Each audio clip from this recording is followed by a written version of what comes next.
Okay, so it's still November 13th, listening to these people all stressed out, scratching that surface. In the meantime, I got my own financial problems here, right? I'm probably a good 70 grand in debt, maybe 60, right? On low income, go figure, right? But who cares, you know, right? I did it all to myself. Anyway, these are the plums. Yeah, I just got them in now, so it's going to take a while.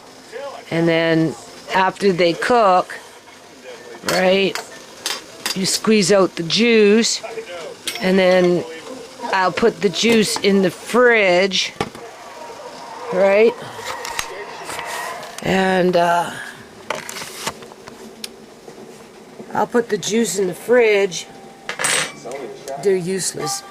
Anyway, I'll put the juice in the fridge, and then tomorrow I'll get into the apples, peel the apples, do the same thing, and then I'm going to have a batch of the prune juice and a batch of the apples.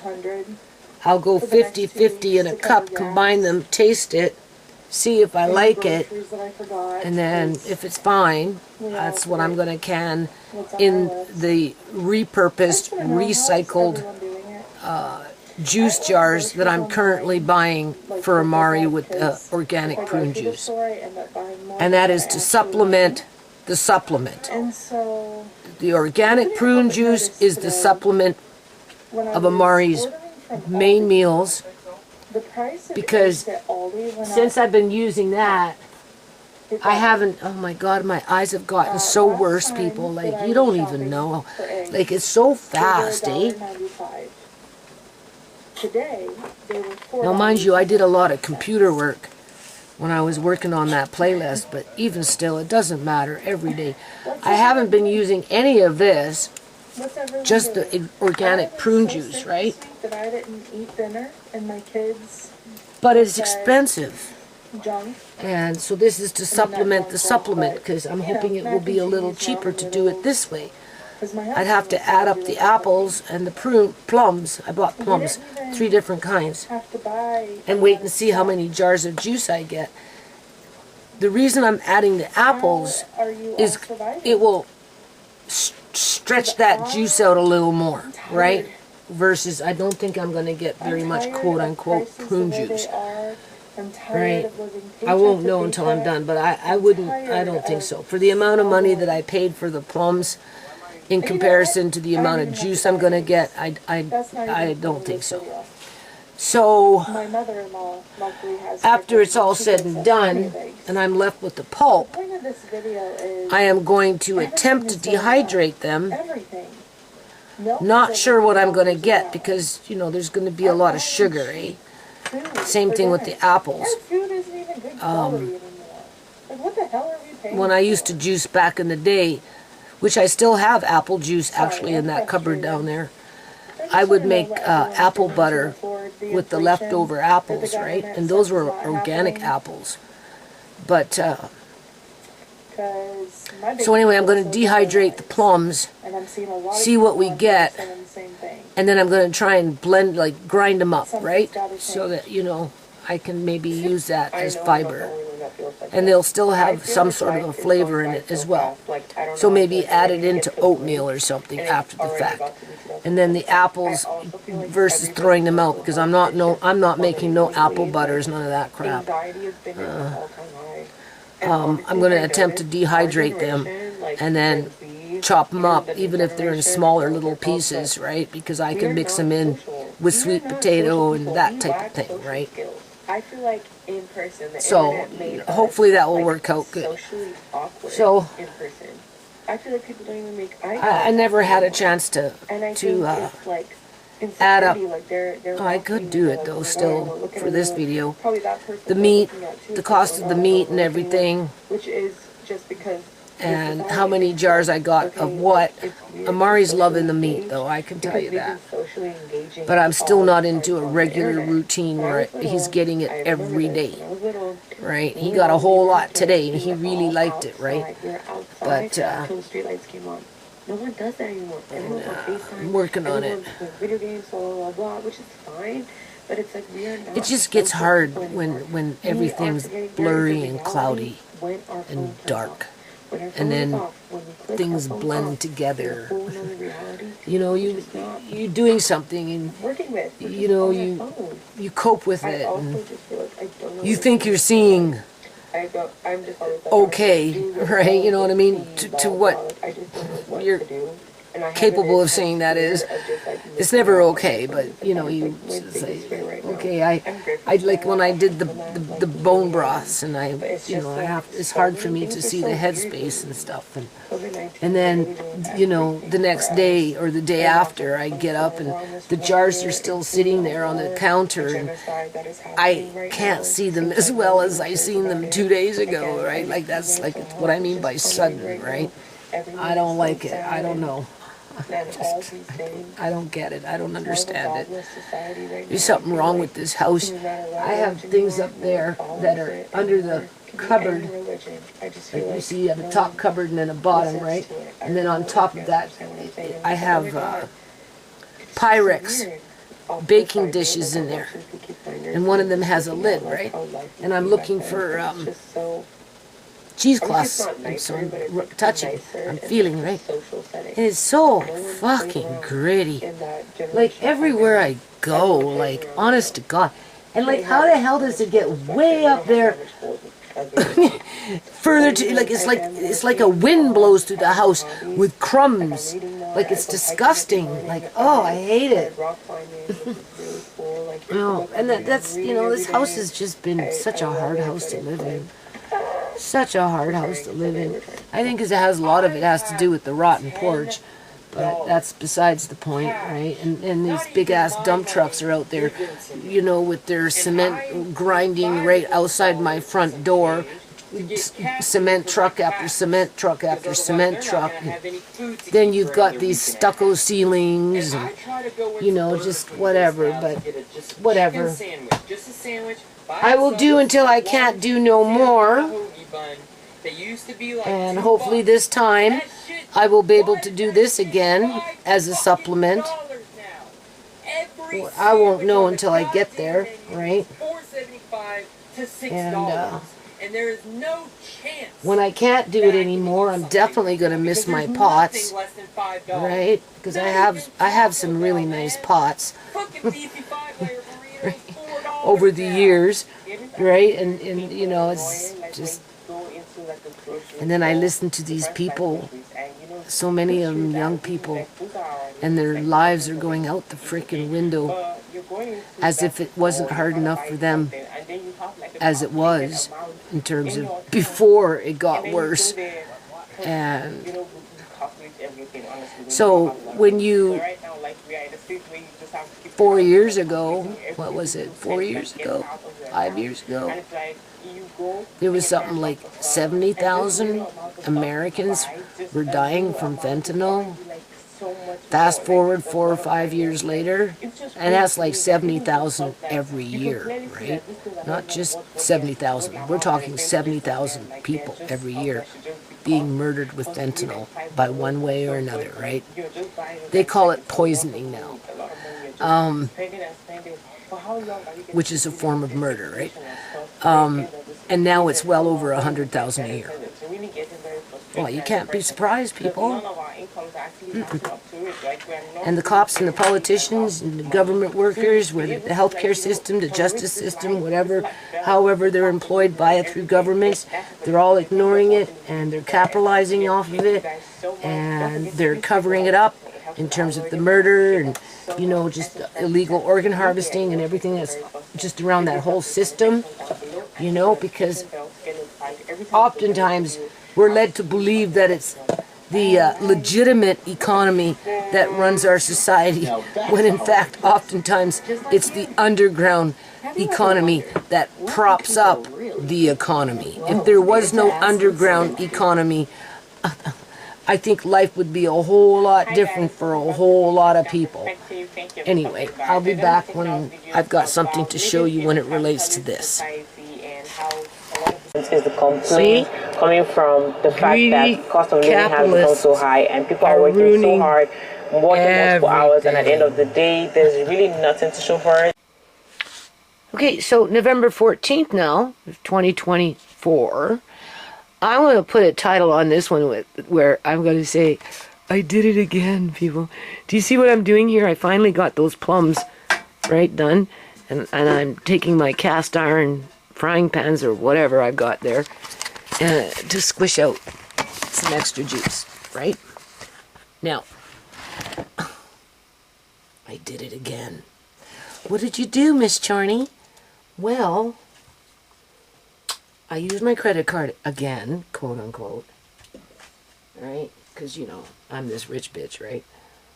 To put in another food order. Why are we not surprised?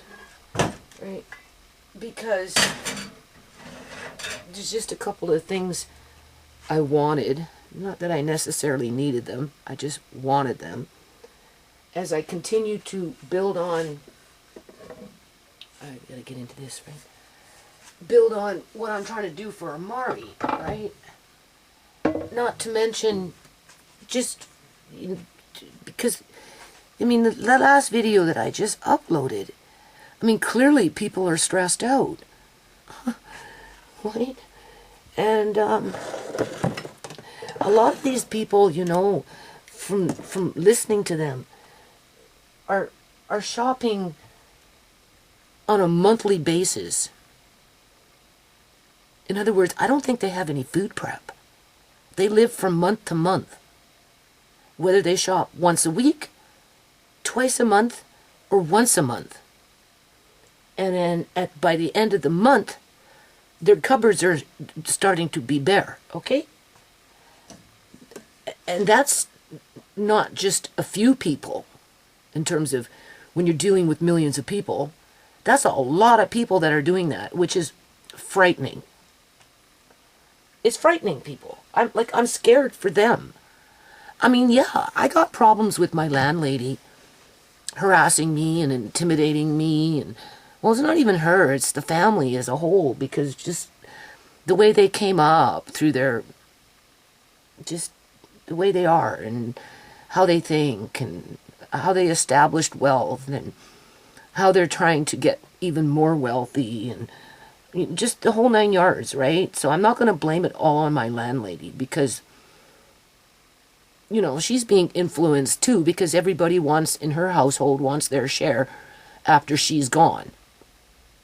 And in order to preserve her love within the family unit, she's got to make sure she thinks about, I guess, everybody, including the grandkids, where they get a share, where they don't have to struggle and face the struggles like my family have, right? All right, besides that point, you know, I can't, like, it's like my son said to me, I can't live your life for you, Mom. You have to live your life when, you know, he gets whatever, right? And it's true. And I'm living my life, people. How much life I've got left, I don't know. Because it's being cut short because I'm losing my eyesight. So with that said, what I'm doing right now may very well be the last time I do it. This time next year, if my eyes continue to deteriorate at the rate that they're deteriorating.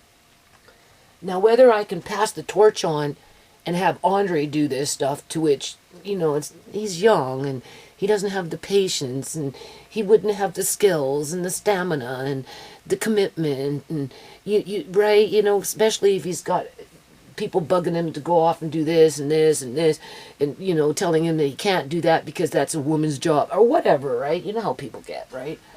And I mean, Tisha will be long gone by then because she's going to the island. And at the rate things are going, I mean, for a 2-story cement house, because they have to have cement houses on the island in case of a hurricane, right?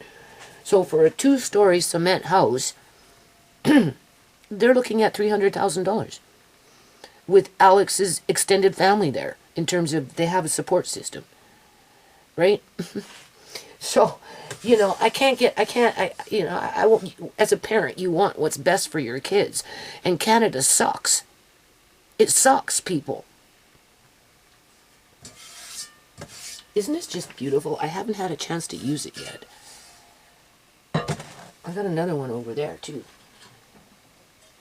See, you can fry with it if you want. Or you can make whatever you fucking want in this thing. Isn't it just gorgeous? It's just what I needed, though, to squeeze out what I'm doing here. Right? So, okay.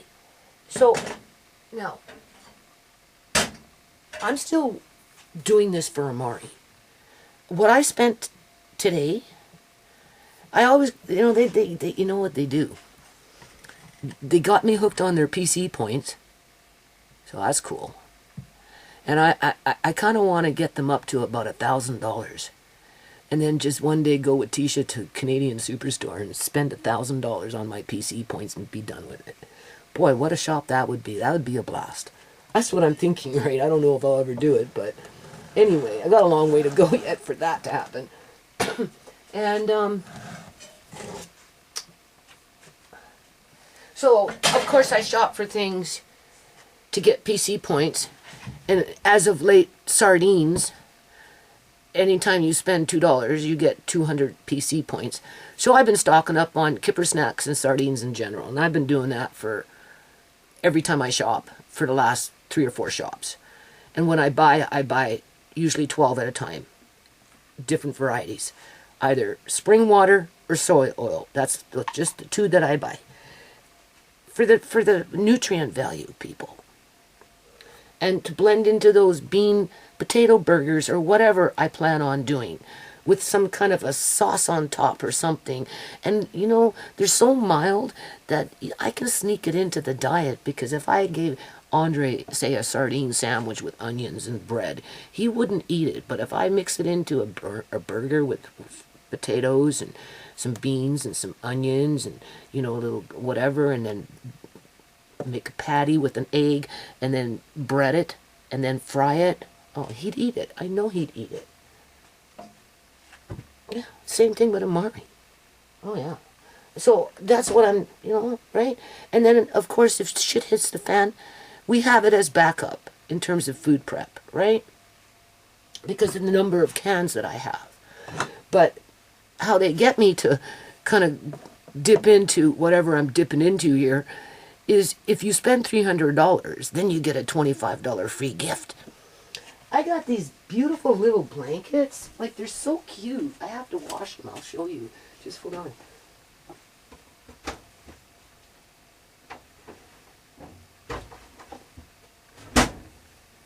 Like, I know it doesn't seem like much, but I didn't even know what the gift was because I couldn't even see it when I was looking. I just knew that I'd get a free gift for $25.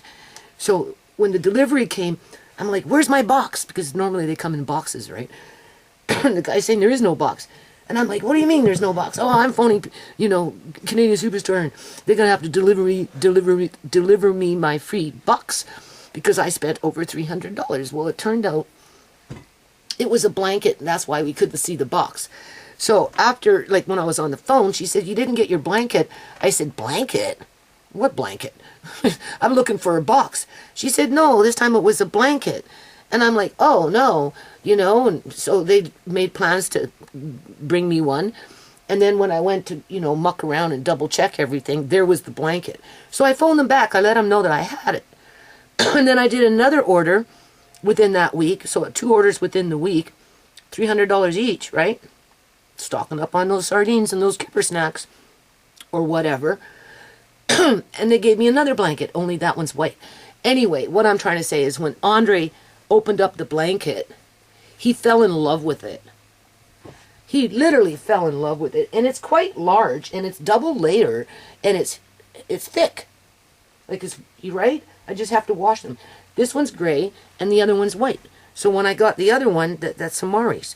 And so I thought, well, Amari needs one, because he always thrown off his covers, right? So, and look how nice that is. It's nice. So, yeah. Right? And then, you get, little food boxes or cleaning boxes. And this time around, it's toothpaste and whatever. I don't whatever, right? You know, that's fine. If I'm spending $260, you see, this is another way I see it. If I'm, I'm buying what I want to top off this, adds up really, really fucking fast. But I'm at the end of my game where I don't need to, like, I'm buying stupid things. I'll show you.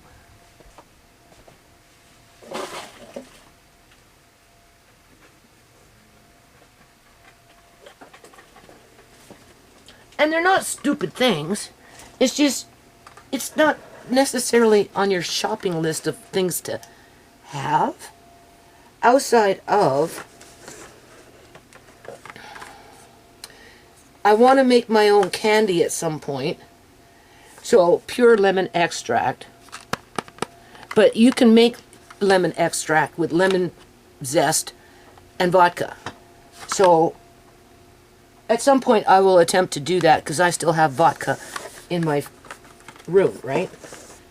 Because when I did the vanilla extract, to which I actually need to strain them and rebottle them, and I didn't know that, right? Because I've just been sitting there since I've made it. Because you got to decant these things and take out the fibers after a while, right? But apparently vanilla beans hold up pretty good, so it should be fine because, you know, they've just been sitting there. But I do have to get downstairs at some point. I know where they should be, and I will have to strain them and rebottle them, and then they're good forever. So I don't ever have to buy vanilla extract because I've already done that, right? And in terms of making it, and I don't want to get into the habit of buying those mint candies when I can make my own candy, but you need an extract for that, right? So I did buy peppermint and spearmint extract. See, this one's orange, for orange candy. This one's peppermint and mint extract, but it's in a plastic bottle, and I don't like that. And for the amount of money that I spent for it, I did get a couple of mint, you know, fresh mint. I don't know if I want to open up a bottle of vodka yet, just to make mint extract, because I'm kind of busy with shit. But either or, I can always blanch them quick and dehydrate them, because I bought what is it called? 4 or 5 parsleys, like fresh parsleys, with 1 red Swiss chard fresh, and I'm going to blanch those quickly, and I'm going to dehydrate them, and then I'm going to grind them up into a powder, right? And I'm going to put them into one of those little brown jars, right, which I just had here. I don't know where it is now because I put something else in it. I put you know, the sesame seeds, right? I put some black sesame seeds into them, right? So I'm starting to fill these up. Okay? So I want basically what I want, and I don't think four things of parsley and 1 red kale is going to be enough to make a powder to fill up this jar, but eventually that's what I'd like to do, right, with the powder, right? So that as I'm making Amari's food, if I want, I can sprinkle in for the extra nutrients and vitamins, or I can use it when I'm starting to make my own gravies. Okay? So I have it in mind for 2 reasons, basically. Okay? And because I'm filling up these jars now. So I bought that today, right? So, you know, I'm going to be running around like a mad Dixon's doing some stuff. And then, because I only have so much time, and, you know, I'm like trying to cut myself off from this spending online crap with the beginning of the new year. And I'll probably end up going to the food bank twice a month, if Tisha will take me, to distract myself away from this habit that I'm on with feeling insecure with just life in general, right? but more so with what goes on with my landlord, because, you know, I don't know, people. I'm not the only one that struggles with this shit when it comes to what's going on with the housing market. So I am grateful that I'm here, and, you know, I don't want to say I have no regrets putting the amount of work that I did in this yard, but in many ways I kind of do, because it really put me back in a lot of things in my life, and this is where these people are taking it for granted that, you know, I know, but this time next year, Andre will be bigger. I won't be doing any of this crap in terms of topping off and jarring up, and what I'd be doing is using it and building on that cookbook. And I'd like to think that maybe I might be able to plant something next year, but there are no guarantees in life. My life is being taken away from me because I won't be able to see, maybe, and you know, and like, but anyway, so I ended up buying a different brand of almond oil, because almond oil is hard to make in terms of an extract, right? This one was more expensive than the one that I bought, which is this brand. So I'm getting this brand in almond oil, which is a couple dollars cheaper than this one. I like this one for long term because it's in a glass bottle. But then this one with the almond oil was just straight up alcohol and almond. So that was good. Where this one, they've got something else with it. They've got water, organic, oh God, can't see it. Organic alcohol. Is there such a thing as called organic alcohol? Right? Organic glycerin. Anyway, I can barely see that. It's giving me already an eye strain.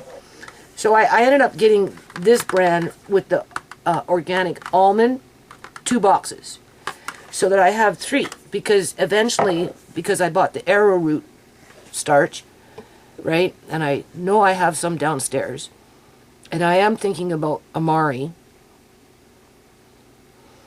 I thought maybe I could make almond arrowroot cookies with a little bit of almond extract, as well as ground up almonds. I don't know what they call it. You know, when it's really finely, like almond flour. Yeah. So that's what I'm thinking. So, you know, with the way the food is going up, yeah, I have it now. I don't have to worry about it for a long time. And I don't have to worry about making this one, because this one gets a little more complicated because of the nut. And it's not like I'm going to be gung-ho making a whole bunch of extracts. But I might go as far as trying making lemon extract and orange extract, only because I have the vodka. And it's pretty straightforward. But that's not anything that I want to do right now, because I'm doing more important things like... So I bought some extracts, right? Just to, because I have my little box here. I did do the 2 almond, and then there was this Filipino, I don't know, some kind of lime lemon thing that they have. I bought 4 bottles of that, you know, because it's just for tastes and all that crap, right? They use it in Filipino food, so I got 4 bottles. Anyway, and then as I'm looking, right, I noticed they had pork on sale again. Yeah, $3.99 a pound. Spare ribs. And this is where Murray comes in. I bought two purchases, so I should get 4 racks of pork. That's what I'm saying. Okay? At half price, more than half price. It's going to approximately cost me $34 versus $70 or so, right? And the way I'm going to deal with it, because the bone broth, the rich bone broth with the gelatin of the meat, and in this case it would be pork, is really good for Amari. That's what he needs. I can't give him bone broth. He won't drink it. But I can definitely open up a jar. Oh yeah. Easy peasy.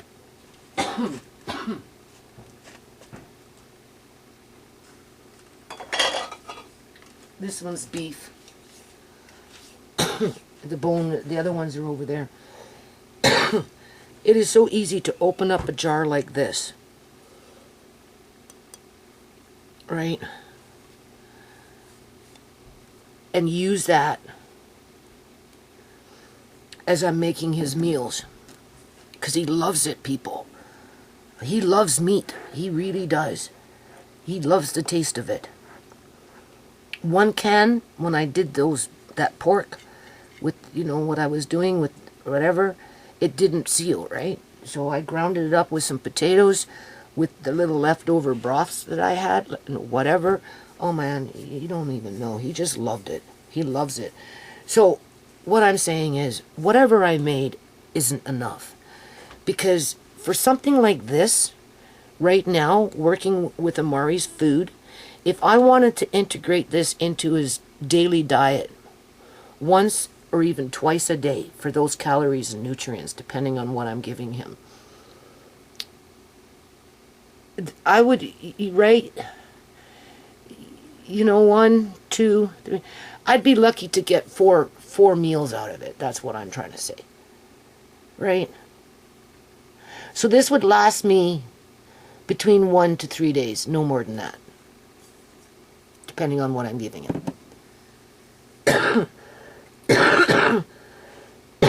With or without meat.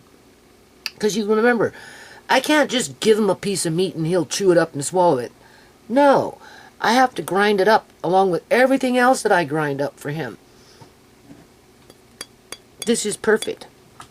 And if he's not getting meat one day or whatever, for whatever reason, he's getting that rich bone broth with that high concentration of gelatin that comes in from the meat every day. If I can get into the habit of using this, what I'm making, whether it's beef, pork, chicken, turkey, it doesn't matter. As long as it's available, right? Every day, at least once a day. Like I said, maybe sometimes 2 times a day.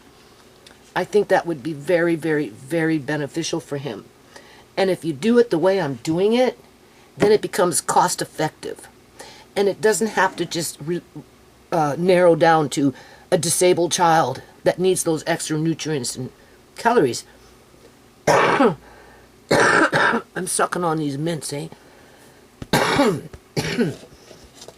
And I've been eating them quite a bit, really. And, but, you use this for a regular family. You could put that whole thing in a big pot of rice as you're cooking your rice. And your family's getting, because, people are eating ramen noodles, and they're going on the cheap, and, they don't know how to do this kind of stuff. Right? In terms of how to stretch their money and go for those higher nutrient foods, and then, so you spend $33 on 4 racks of ribs. Most people wouldn't take the time to boil you don't boil them, you simmer them for over 24 hours anyway, the bones, at least the bones. The way I'm going to do it, this is the way I'm going to do it this time. Most people wouldn't do it, but I need to do it. I need to do it for Amari. This is right, and I can still use these in between other things that I do with just our meals in general. But when it specifically comes to Amari, this is the kind of stuff that I need, and I need to start training myself to use it every single day, regardless of whether it's pork, chicken, turkey, or beef. It does not matter. But he should get a little bit every day. And then as he gets older and he goes and grows with whatever, then you increase, right? Because it's not easy, people. What I'm doing is not easy. and it can get expensive. Well, I guess, well, yeah, it can be. And for me right now, it's kind of expensive because I'm like, I just finished with the pork and the beef, and I'm not just went off and bought a whole bunch more pork bones yet. But I want those bones, you see. That's the thing, because that's, yeah, that's where you're going to get a lot of nutrients. So, but once I'm do another batch, how many jars I get out of it, I don't care. And I'm going to have to go into my bedroom, take that trunk down, and set up on top of that dresser this stuff specifically designed to be used to do the food for Amari. To bring up that calorie count, the vitamins, the minerals, everything. And to make it convenient so that you don't get stressed out with it. And it's whatever little system that you're building in doesn't get broken, right? You have to have, what I have is a good start, but it's not enough to, I don't know. Like, I feel like if I don't do it now, I'll be doing it in 2 months from now. Where if I do it now, at the cost that it's now being $3.99 a pound, all the pots, everything's out anyway. I have jars over there, right? You know what I'm saying? So it's not like I don't have what I need to do it. And everything's out and in my face right now as it is. So I might as well just do another batch and be done with it. And then relax for, instead of 2 months, maybe I can relax for 4 or 5 months, right? And if I can't see by that time, well, then I guess I'm going to have to hire somebody to come and fucking help me do it. Because I'll tell you how to do it, but I can't fucking do it because I can't see it. But I'll pay you to help me to do it because that's how important it is, right? And because once I put the canner away, I don't want to look at it for a while. So $3.99 a pound, and it turned out so good. It was so delicious, people. That broth was so delicious, and that meat was everything. It just worked out so good. And Amari's just chowing it down, and he's so happy, man. You don't even know, and he's yakking, and and so I have to pump, I have to beef him up and step up my game. So I did. I bought 4 more packs. I'm just creating work for myself, right? You told me you weren't gonna can no more. My son, he's always looking out the window. He ain't saying nothing, though. That's a good thing he's not saying nothing. God forbid.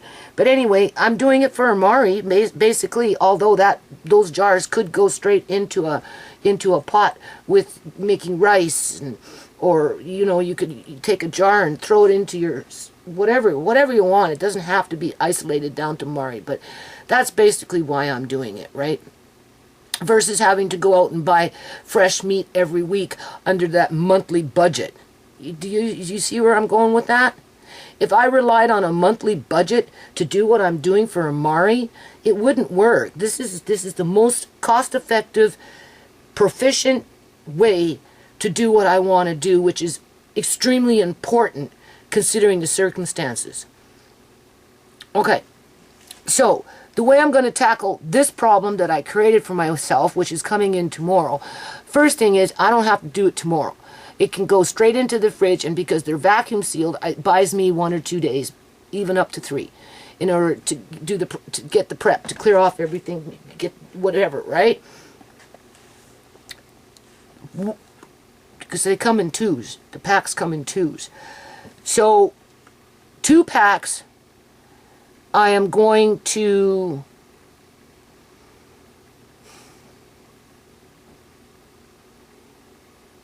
cook in water as is. Yep. So that you get that gelatin, because that's where that comes from. But before I put those 2 racks of pork on top in the pot, I'm going to take the other 2 racks. I'm going to take off the meat. Okay? That's how I'm going to do it. I'm putting the bones on the bottom of the pot. And then I'm going to put 2 full racks on top of the pot, and I'm going to fill up my pot nice and fucking full of water, put my lid on it, and I'm going to stew it well over 24 hours in terms of a low simmer. It's about a 3. It just, just that, right? And it goes, right, all night long, Oh man, that's where you get what is the most beneficial really for the body. Now I have stuff a long time ago, the gelatin, like the beef gelatin and the chicken gelatin, or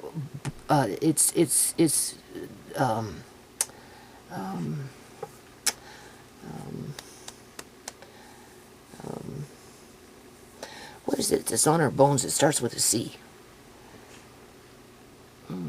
Collagen.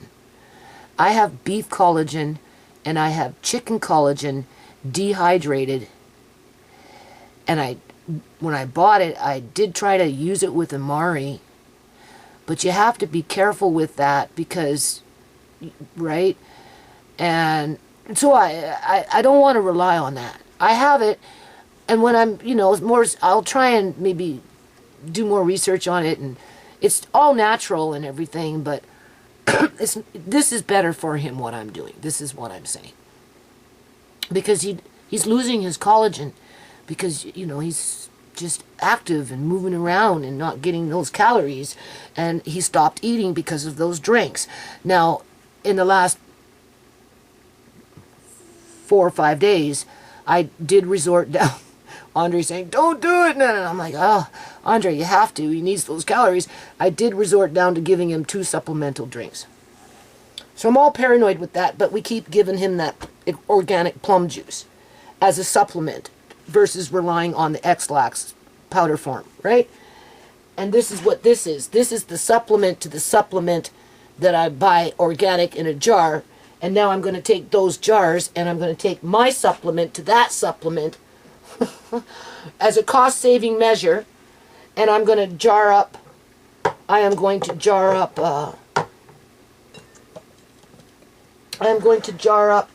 this juice that I'm making. Right?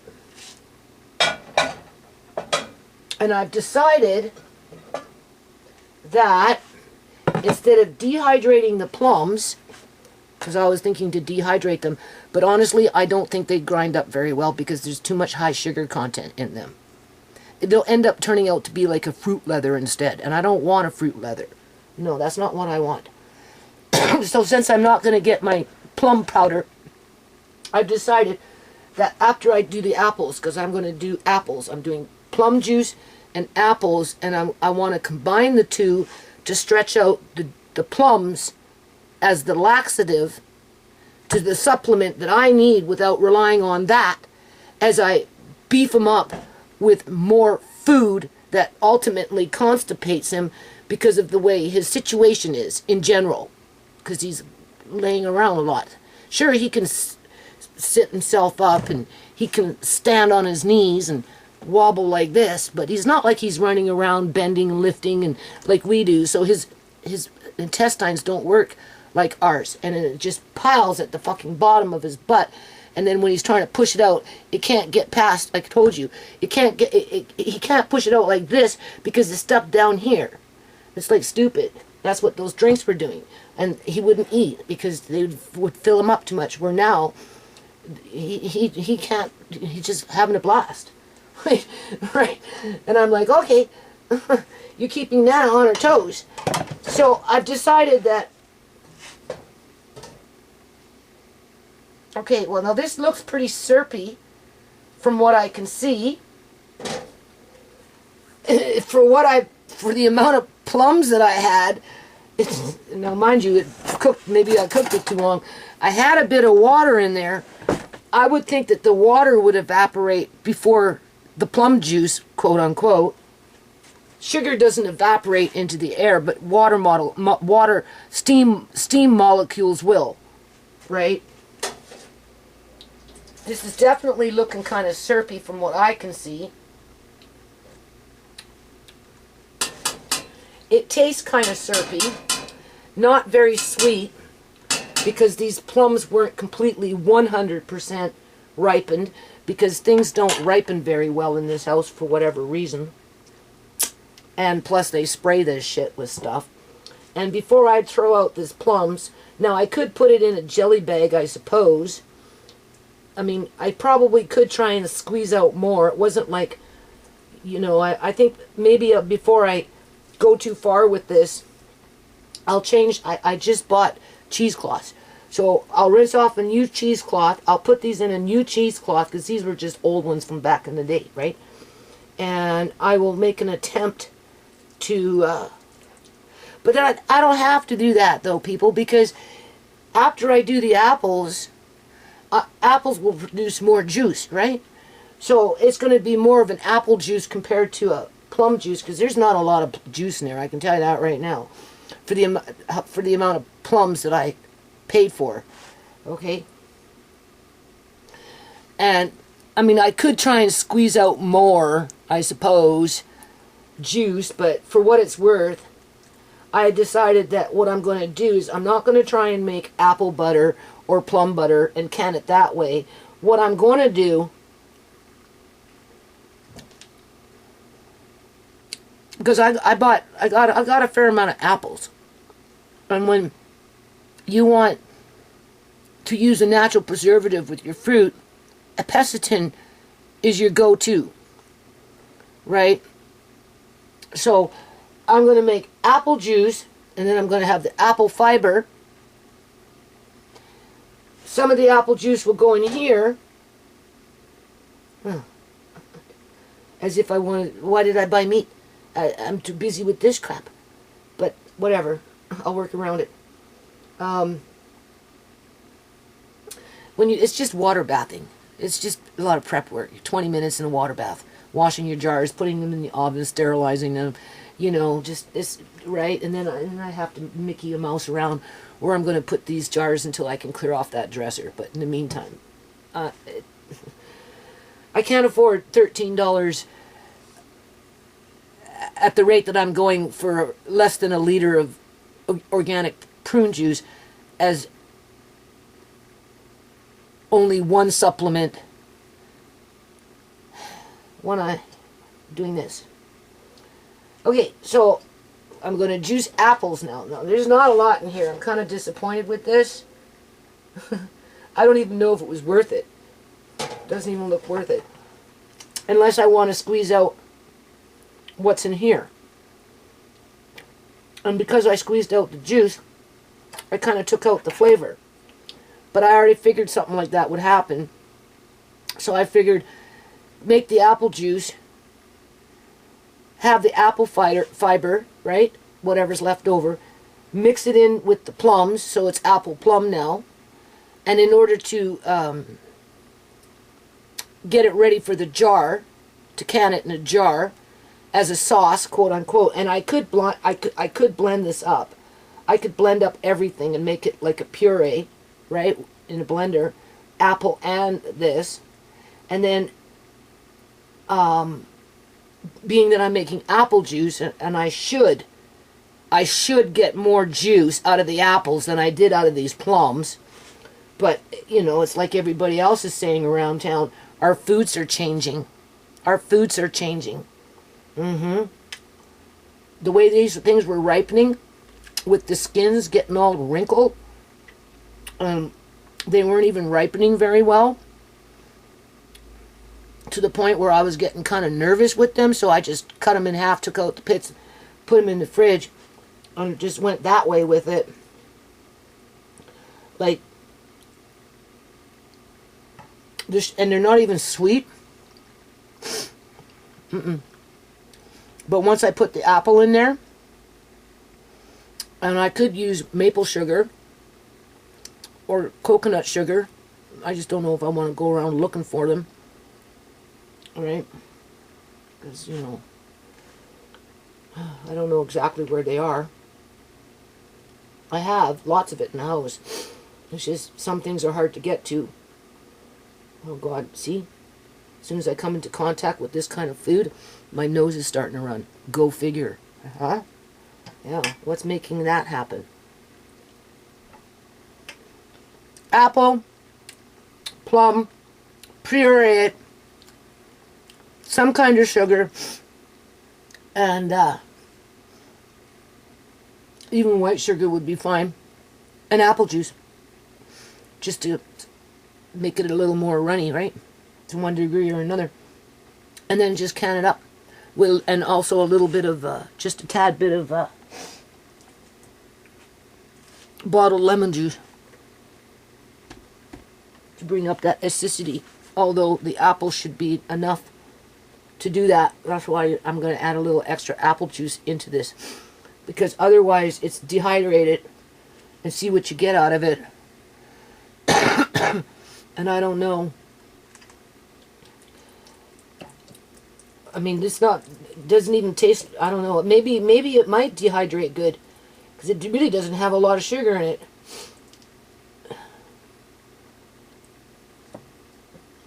I'll show you.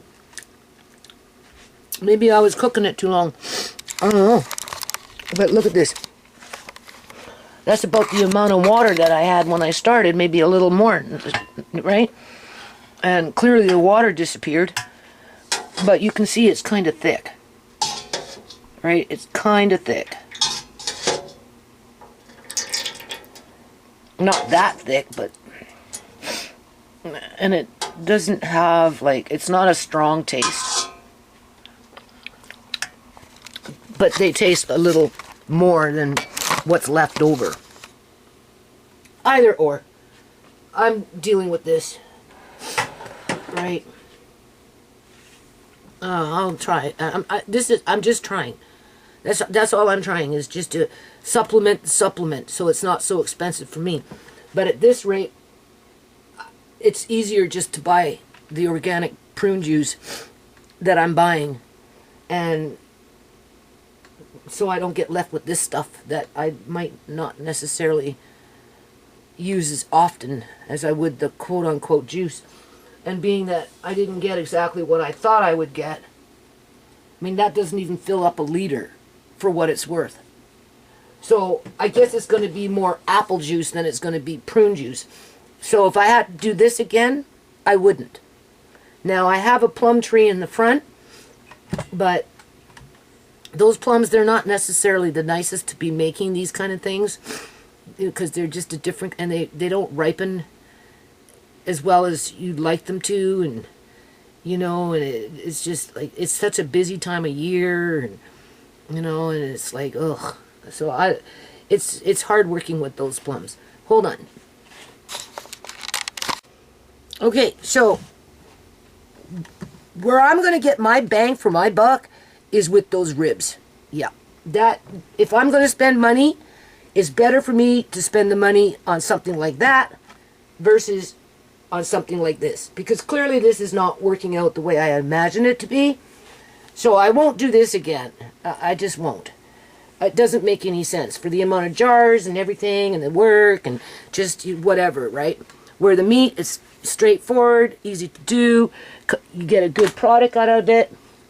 Now, in regards to what I bought, I also bought, did I say four parsleys and one red Swiss chard? And I'm going to dehydrate those. Those I'm going to blanch quickly, and I'm going to dehydrate them, and I'm going to grind them up into, you know, powder, and then I'm going to use that powder whether I'm making my own homemade gravies or whether I'm using it for this kind of stuff. A pinch here, pinch there for amari, for the extra nutrients, or whatever, right? I just thought I'd try it out. But mostly I'm thinking for gravy, honestly. Gravy batches, right? Because I'm going to be doing that. Because I bought several of these things, different sizes and shapes, to make it easy on myself, to make it easy for Andre, and to make it easy to be dealing with Amari's food. So I got different selections, right? Different sizes. And so in this situation, I bought 6 spinaches, and those ones I am going to cook up. And you know, all I had was basically these. I think I got a couple of these ones kicking around from back in the day, but I don't know where they are. But, you know, like, right, so I got some square ones to stack and pack, right, because do that once a week, where, you know, you have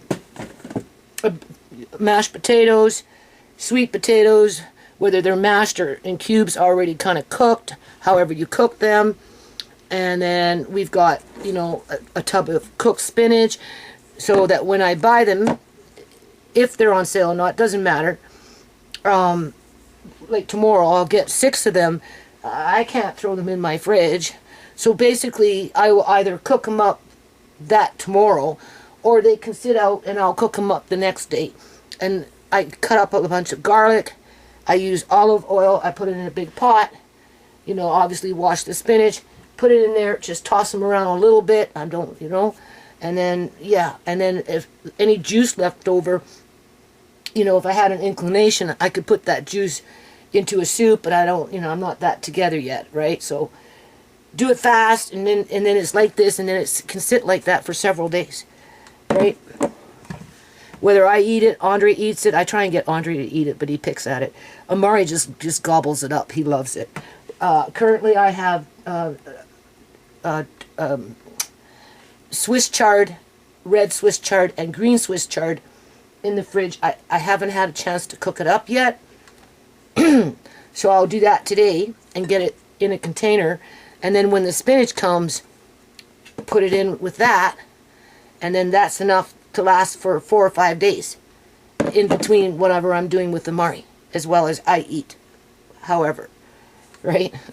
Remember the last time I gave Amari spinach, before I ground it up, I put a little bit of vinegar in it, so as soon as it went into his mouth, he knew, eh? He ended up eating it, but... And then, you just stack and pack them. And it should help to get a schedule going in terms of, are there any more mashed potatoes? No, they're all gone. Oh, okay. Well, it's time to do a batch. I'm just using that as an example. Are there any beans in there to make bean burgers with the potatoes? No, they're all gone. Oh, okay.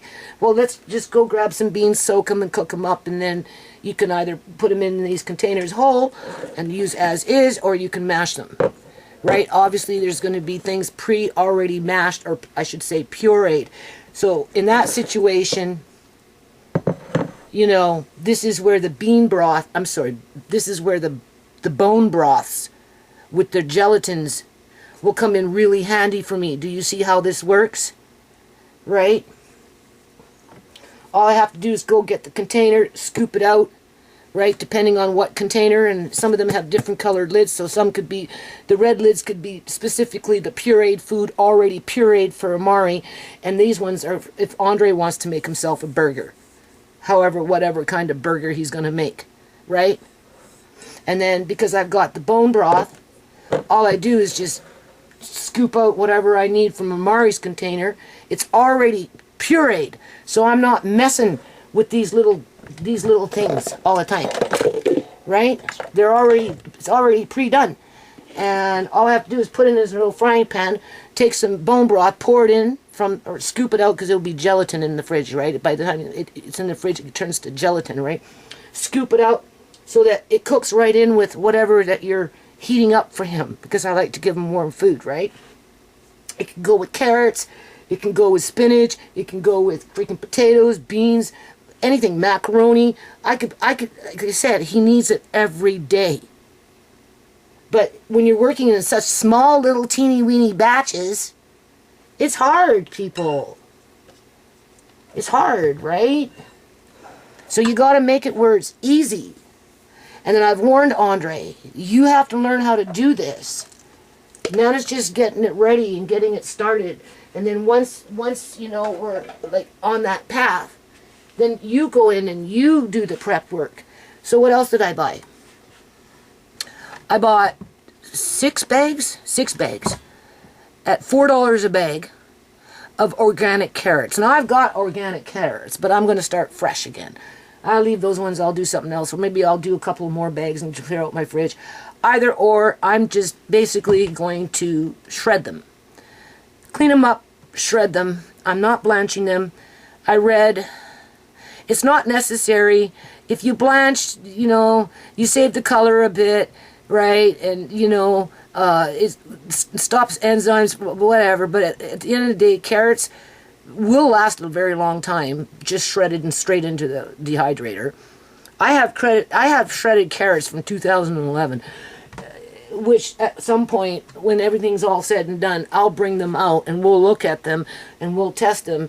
And yes, they've lost some of their color, but at the end of the day, as long as there's no mold or mildew or anything like that, you'll still be fine with them, more than likely.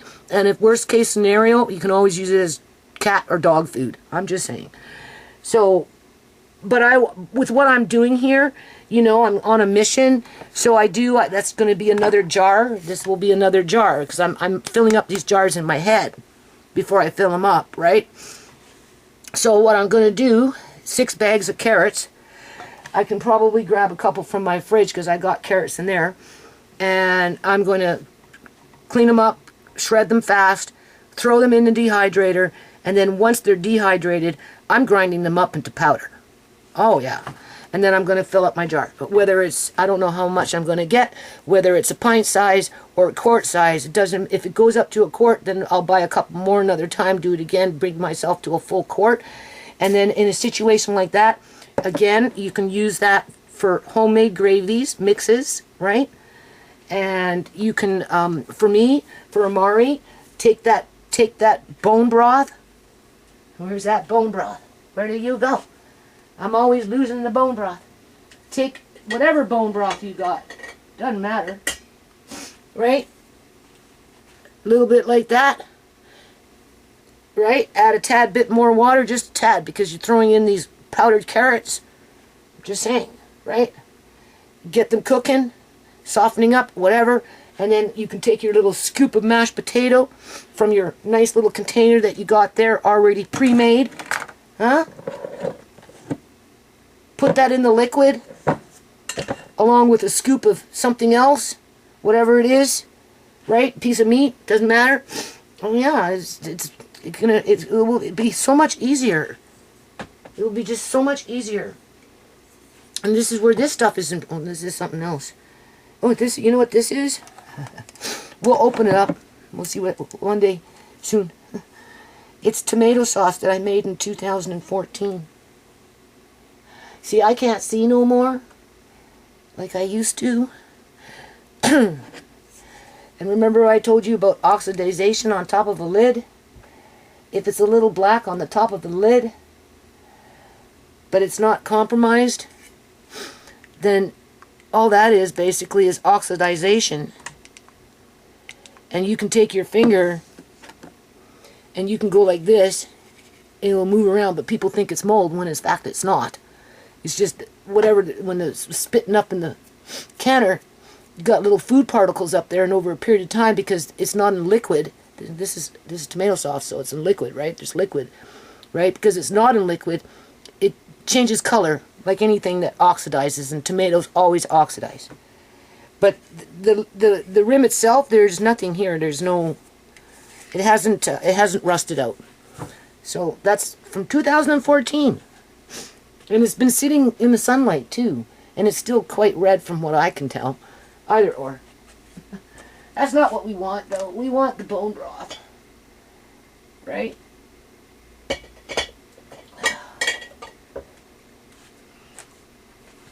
So I need to have, what's this one? I need to have rich chicken. Oh, that's good too. Oh, this is so delicious, you don't even know. I need to have this available jar after jar after jar after jar to complement whatever it is that I'm filling up in these bowls or is being cooked as we go. Yeah, that's exactly what's going to happen. So the carrot powder is one for making gravy mixes, my own gravy mixes in combination of however I'm going to do it. And then, as well as, if I really wanted to, I could make cream carrot soup with it, depending on how fast it how well it rehydrates and swells. I mean, I don't know if it'd be worth it in that situation, just because you might, you know, you have to shred and dehydrate and grind, and if you're using a half a jar just for one soup, it might be better just to go off and buy some carrots and cook them up and run them through a blender and be done with it, right? You get rid of a few steps. But for Amari or for gravy mixes, and that's just the two things that I can think about right now, right? You know, taking a tablespoon of that carrot powder, putting it in with the bone broth, getting it going, right, simmering it, even if you have to add a little tad bit of water, it doesn't matter, because you just, you got the nutrients already in the broth. And then throwing your, mashed, whatever you got mashed for him, or whatever, and yeah. So I bought 6 of those, organic. I thought I'd give it a fair shake. Plus I got a couple of bags in the fridge of carrots, whether organic or just regular.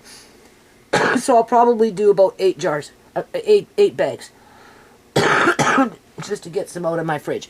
Because I don't have the time to sit there and, boil carrots, right? You know what I'm saying?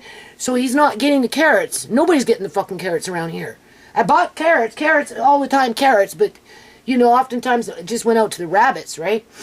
Or into the compost, because, I never got around to it. So this is one way for me to maybe, prevent food spoilage. That's why when I buy spinach now, instead of buying 2 spinaches, putting it in my fridge and thinking, oh, I'll get to it next 2 days and we'll eat spinach. And then shit happens, you get distracted, you go in there a week and a half later, and you find spinach, and it's like, ew, I don't know if I want to pick through all this to find some good leaves, and you end up just throwing out the money. No, the spinach is coming. If I can't cook it tomorrow when it comes, it's easy peasy. Put it in a dish, put it in the fridge. It will last for several days, 4 or 5 days, 6 days. It's not going nowhere. And, what do you call it? I eat it cold, right? Amari, I like to warm up his food, though, right? And I try and give it to Andre, but like I said, he kind of picks at it. But the more you can do that, you just buy your 6 or 10 or whatever. Like, I'll go as far as buy 10 bunches of spinach and do that. And then put it in the fridge. And then this way there's absolutely no wastage. Absolutely none. So I'm thinking maybe try this with the carrots. Maybe that will just make it easier to, provide carrots on a regular basis into his diet. And even if you still cook carrots, however, I do put carrots in roasts, and if I'm roasting something in a roasting pan, I will definitely do that. But to peel carrots, put them in a pot and boil them, no, I don't got time for that, people. I really don't. You know what I'm saying? So this would be just better, right? And then, I mean, I don't know, like, I'm going to have the whip on my back next year in the yard, people.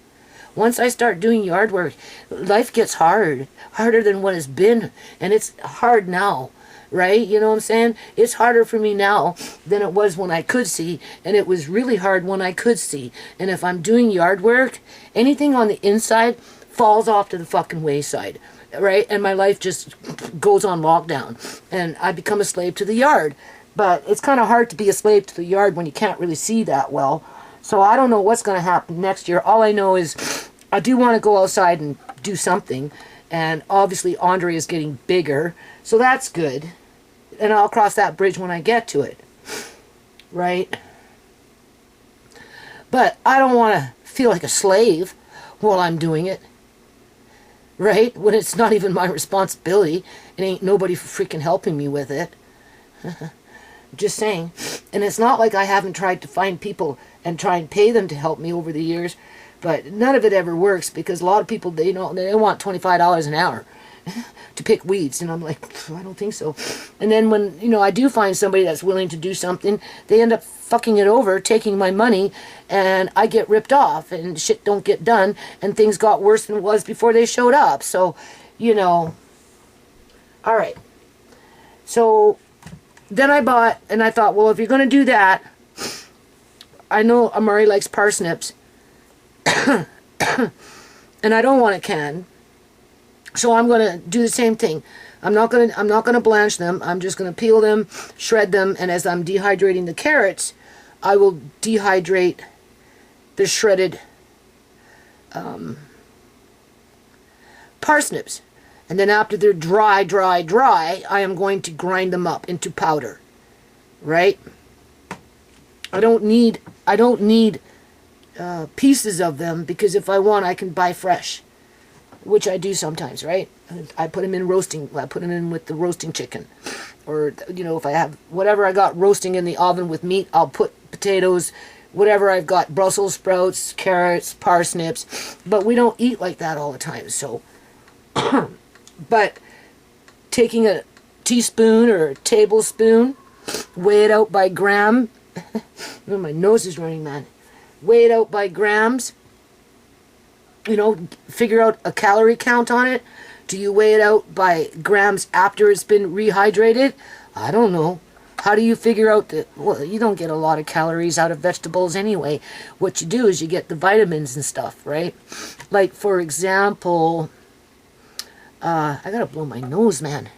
Like, for example, I'm allergic to food. That's what it is. They come in with these things, right? You know, they're spraying shit on them and stuff. They're doing something with some of this stuff. What do you call it?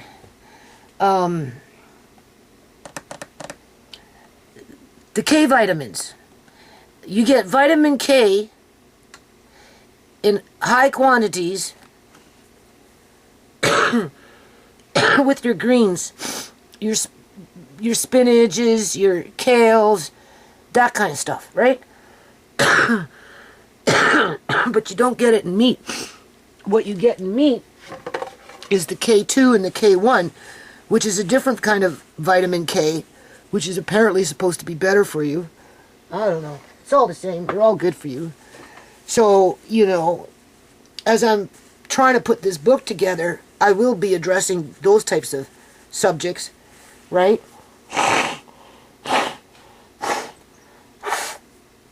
In terms of, you know, when you give them the greens, whether it's in powder form mixed into something else or whatever it is per se, compared to, you know, your vitamin K is going to come in to one degree or another, or K2 is going to come into one degree or another in your bone broths, right, that are enriched with the meat itself so that you get that gelatin, right?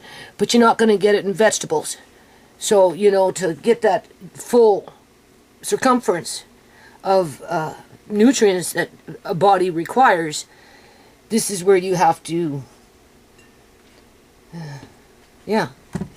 So, you get your vitamin K2 and K1, mostly K2, I think, in your meat products, where vitamin K itself comes in the leafy greens. And then, of course, with the carrots, you get the carotenes and those types of things, right? And the antioxidants. The only problem is, well, you can dehydrate on 125 to cut down on the cooking of the carrot in terms of killing off enzymes and removing the vitamin C from the carrot itself, because heat kills vitamin C, right? But yeah, you can, I'm just going to make it into a powder, and I'll be using the carrots like I do with the parsley, with the kale, perhaps even the parsnips after they've been grounded up and turned into powder. And when I get into making my gravy mixes, because my gravy mixes will be made on the days when we do our prep work for the week, right? This is what we're prepping for. This, and this. And then we've got beef gravy, chicken gravy, and vegetable gravy. 3 different kinds with a label on it for the week, so that you have enough gravy for the burgers or whatever that you're doing. You mean, you might simply just want, can you hold on a minute? I have to just check on it, Maury. You might not want a potato bean burger with gravy. You just might want a scoop or 2 of... Okay, so my battery ran out. Anyway, I'm not impressed with what happened with those plums. I'm kind of happy that I bought the spare ribs. It's going to be a chore, but in the end, it's going to be worth it, because really, the better thing for Amari is to give him deep, rich bone broth with the gelatin, which is the collagen, right, from the meat itself and whatnot, right, from stewing over at least a 24-hour period, right? And then if I can get that in him every day, right? Every day, how I blend it in with his foods as I'm pureeing them, That is the high ticket item. That's what I should be focusing on. So I'm not too worried about the plums, other than it was an experiment. I thought I'd try it. It didn't work.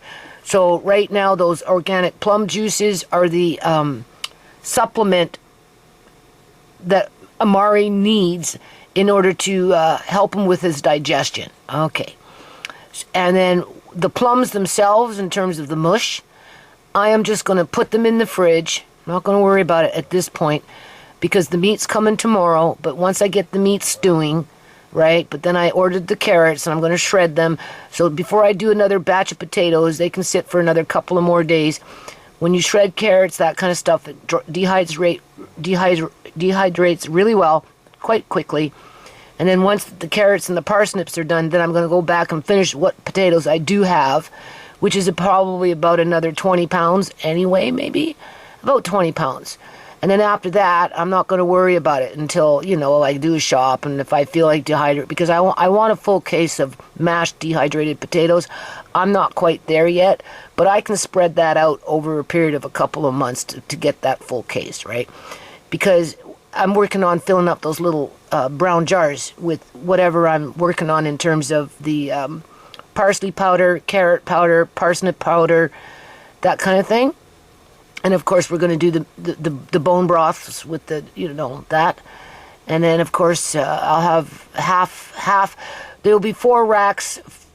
So I will render like I did with 2 racks, like I did the first time around. So you get that frying grease. And then I will can what's off the bone. But the bones themselves, 2 racks is going into the pot on the bottom.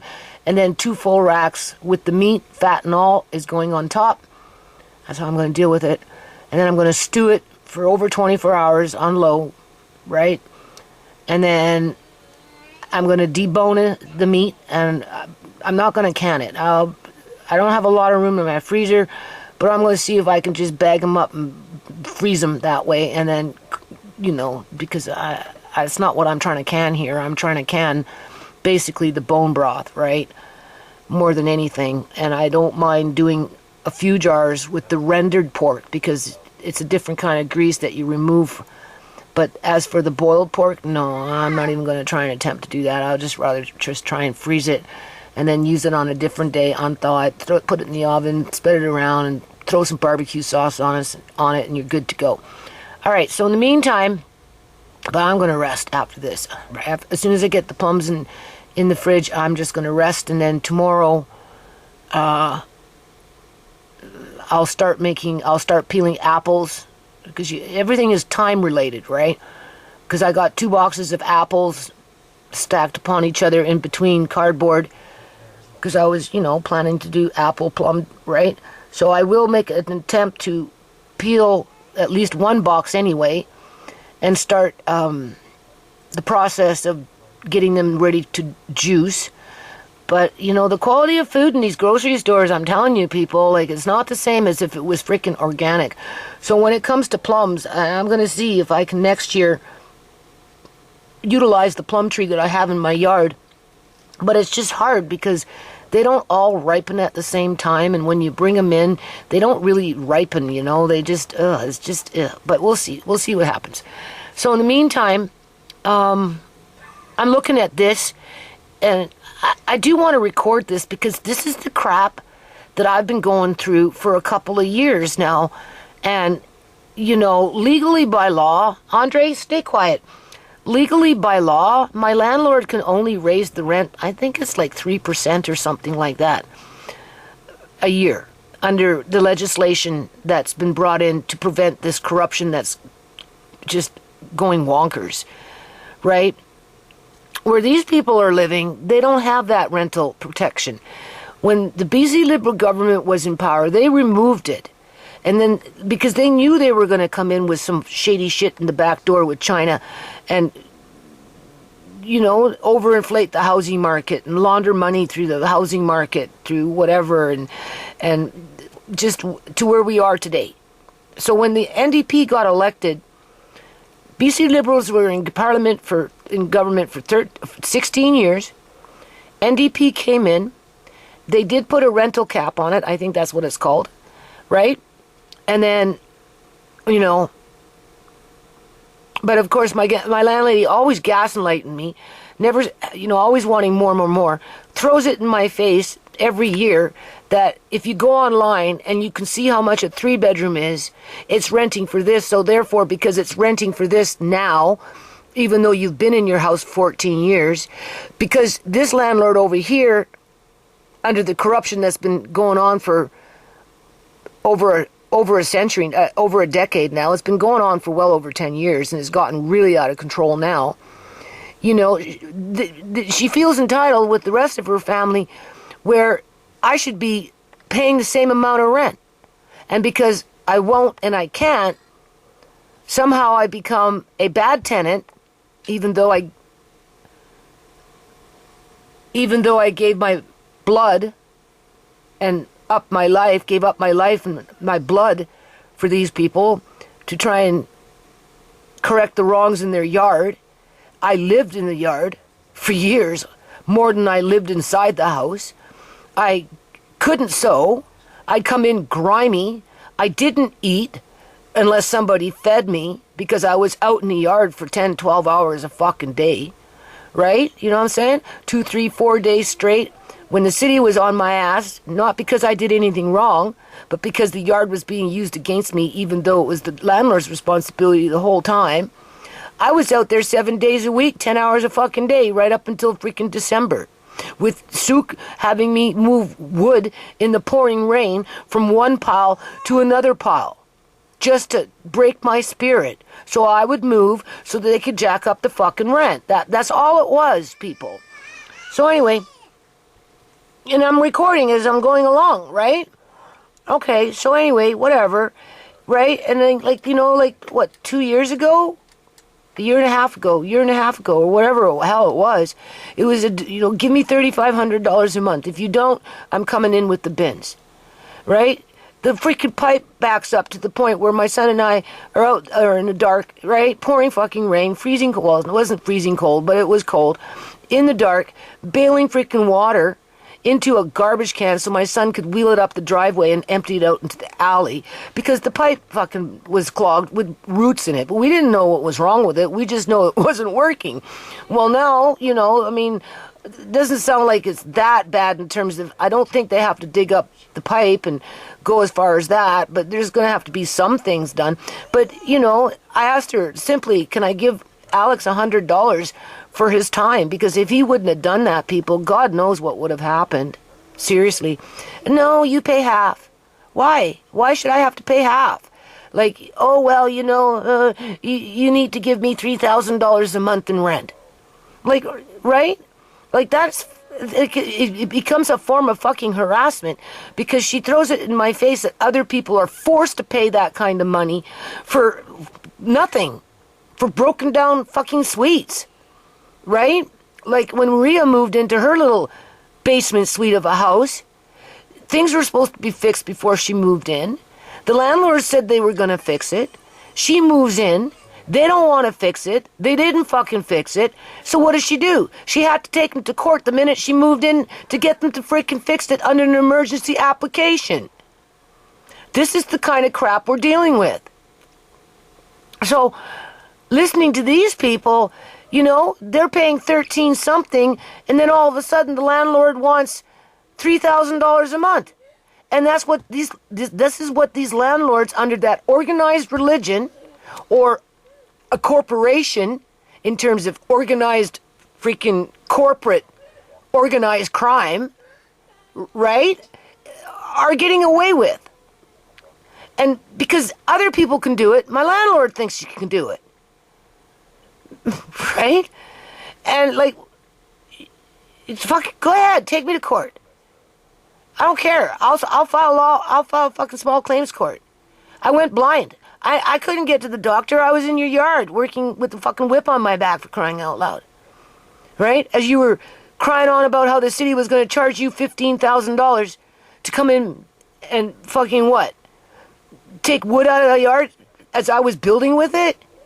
right? Take the cement blocks that your boys came in and ripped up out of the ground that it took me 3 years to lay down so it wasn't fucking sand. Do you know my landlady had the nerve to tell me that she liked a half a yard full of fucking sand with gravel rocks underneath it?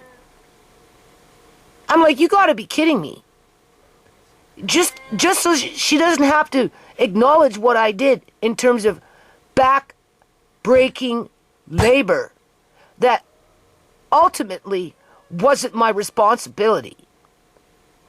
Not to mention the money that I spent to build a greenhouse and sheds and the whole 9 yards. Paid men to do things that I couldn't do, right? The fact that I have to deal with a freaking leaky porch from the first fucking day I moved in and it's still leaking and it's ready to fall apart. Can you fix the porch? No. Why should we? The city's going to tear down the house anyway. The house is up for demolition. We're not fixing. You don't live outside in the porch. Okay. So, we can't do it because we'd have to, get approval from the city to fix the fucking porch. But because the house is being torn down, the city wouldn't approve it. This is the kind of stuff I've been listening to all these years. So in the meantime, whatever's out in that porch is getting completely saturated and ruined as the porch itself is rotting out more and more. And then my son comes, okay, and he comes with his friends, and they have to replace a main beam at the very end of the porch because if they wouldn't have done it when they did it, the whole fucking thing would have came crashing down. Did she say thank you for that? No, of course not. Did she pay for that? No, of course not. Does she care? No, of course not. But she wants more money. Not because she wants it. Yeah, she wants it. But it's because all these other landlords are just as crooked. And therefore it becomes organized crime. Okay? Because these people that are losing their houses, and quite possibly me, okay, you want to kick my ass out, then you find me a fucking affordable place to go where I can function with my grandkids. Otherwise, you've got blood on your hands. You've destroyed my family right along with your frickin' people. Because it's your people and your greed with your people in your temples that create these problems. But then, like I said, people, there's big money with the problems in the end because in comes the body parts. There is no denying it.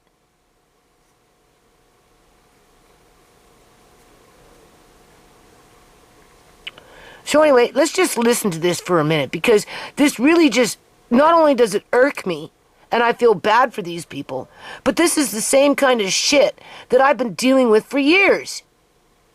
And only now it's like a frenzy. It's gone like being vicious.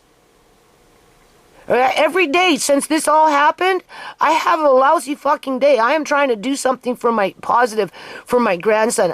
Both of them, not just one, but both, right? Make it easy for Andre to warm up a meal for Amari. Learn how to pre-cook and pre-prepare meals so that when I can't do it, people, he can do it. Right? Or if he wants something fast to eat besides toast or whatever, noodles or can of soup or, chunky soup or whatever, right? He can just go in there, scoop up a few scoops of mashed potato, a little bit of that, grab some gravy, heat it up for himself, maybe make for me, make a little for Amari, and we're good to go. Does my landlady want that to happen? I don't think so, because she wants me to give all my fucking credit card money to her. I'm not paying for my fucking little teeny welfare check, buying this shit. No, I'm going into debt for this shit. As I make sure she always gets her fucking rent first before I even pay my fucking bills. As she's trying to squeeze me out into homelessness. Right? Because everybody else is doing it. So because everybody else is doing it, in terms of a landlord fucking their tenants over, I guess she thinks it's okay. Well, it's not okay. So every day I have heart palpitations. I'm waiting for the fucking axe. I'm waiting to be kicked out of my fucking house. As I'm trying to build in food security for my family. And now that I'm almost there, it's being pulled out from underneath my feet. Not only am I going blind, and I won't be able to use my pots or do whatever, feed myself or whatever, in terms of cook and all that crap, right? She wants to take everything away from me and my grandkids and what remaining children I have left in terms of adult kids. And she doesn't care where we end up. Because if you did, you wouldn't fucking remind me that you let me stay here. Well, what have I done wrong other than I wasn't strong enough to keep up with your fucking yard? I gave it my all for 12 freaking years, for crying out loud. I went blind over it, for crying out loud. I was in the yard before I went to the doctor, people. And then when I did go to the doctor, what happened? When I finally got to the doctor, what happened? Oh, take me to court. You're not getting your daughter's medical files because we don't want to expose the fact that, whatever it is that doctor was hiding, and there's a lot of shit he's hiding, so that fingers could be pointed. Whatever. Amari was injured by a fucking Punjabi that delivered him, for crying out loud. And they covered it up. Tried to blame Shimei for the shit. Ignored the fact that they turned her away 5 times. 2 times in 5 days. Right? Ignored the fact that she had previous abortions and that maybe her cervix couldn't fucking open because maybe it was injured when they were aborting babies, for crying out loud. You think the healthcare system is going to acknowledge that fact? No. It was her first fucking live birth. Why the hell are they sending her away with no tests? Because they needed a freaking child to sign up to their research study at the Children's Hospital. And then fill him up with a whole bunch of supplemental drinks, give him artificial Exolax, and still accuse you of not fucking feeding him right. Even though he doesn't want to eat food because of their drinks. And now I'm trying to turn that around, bring back his gut flora, and he's, right, fatten him up, and that's hard. Trust me, people, it's hard. But if at least, give him the nutrients that his body needs to just, grow to the best of his ability, right? And my landlord wants to pull out the fucking rug from underneath my feet. Prevent me from from doing that. Make it hard for me. Seriously, by threatening me and scaring me, intimidating me, making me feel like I'm inferior and a piece of fucking shit. Yeah, okay. Well, I'm not the only one in that damn boat. Here's some more. Floor walk-up in the East Village should not be $4,000 for a 1-bedroom right now. I would pay more for a rental than I have for my mortgage for years. Like, how are you people affording this lifestyle? It appears that there's an additional charge. Okay, what's the additional charge? This bitch is talking about $900. My rent just went from $1,360 to $3,900 a month. They charge $35 if I make my payment online. They charge $44 if I make my payment with a person. I'm pretty sure if I had that amount in my savings, I wouldn't be here. Rent prices are skyrocketing. People on TikTok are sharing their horror stories about outrageous rent increases and terrible landlords. Let's dive into the world of rental woes and see what's really going on. And yeah, one more thing. Subscribe or the economy will collapse. Recently applied for an apartment complex. The qualifications were so absurd. So at one point, they're trying to qualify me with my savings. And they're like, yeah, it's not 3 times the rent for the entire term. Do you know what that means? Take your rent, times it by 3, and then times it by how many years you're signing for. 2 years? Yeah, times that by 2. That's what they want in your savings. I looked at them like, I'm pretty sure if I had that amount. It's because they're harvesting people, that's why. They're forcing them out into the streets. They're making them purposely fail. They're hoping that they'll start doing drugs so they can blame the drugs for them killing themselves. Yeah. These are young, healthy people. Some of them with families. And they're all being destroyed because of the corruption. My landlady goes on Craigslist to see who's raising rent. So if the average for a 3-bedroom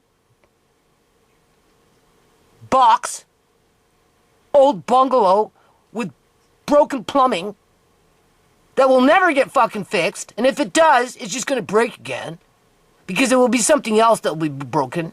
All right? They want, oh God, $2,500 a month for that now? Maybe, right? Give or take. Maybe 28. Yeah. Okay. And then she's looking online. Oh yeah, still that. And then tomorrow she looks online, and that same old bungalow that was worried, we'll just say renting for $2,500 a month, because it's old and broken down, right, is now 32. So she goes, oh, 3,200. Oh, that's what I'm going to charge now. Go after Judy. Make her fucking pay. You get her out of there because she's ripping me off. She's taking advantage of me. No, I'm not taking fucking advantage of anybody. I'm hanging on a fucking mountain here, on a fucking thread, with my nails being ripped out.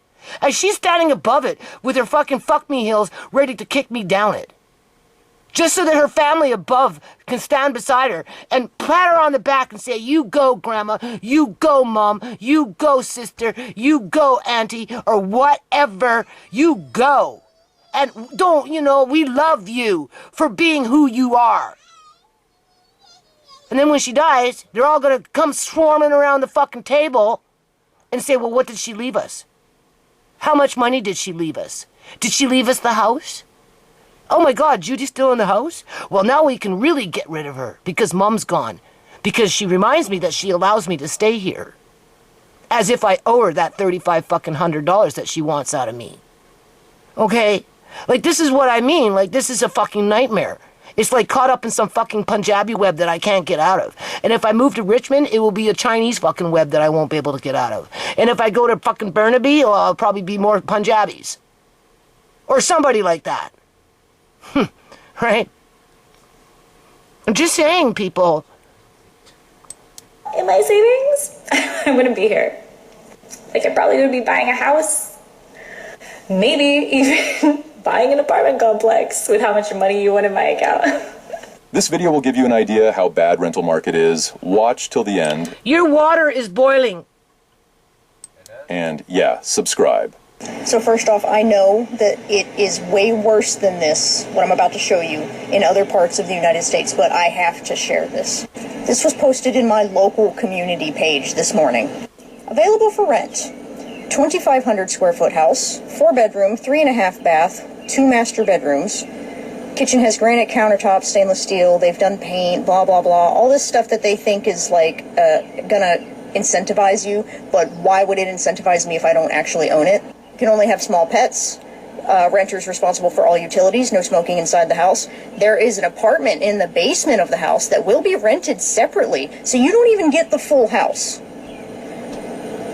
$2,200 per month with a deposit of $2,200 and a pet deposit of $300. Minimum 720 credit score, 3 times the income to rent. Yeah, and I'm on disability, blind, with a severely injured child, in terms of cerebral palsy, with an orphan teenager. Okay, you're gonna kick my ass out. Yeah, right.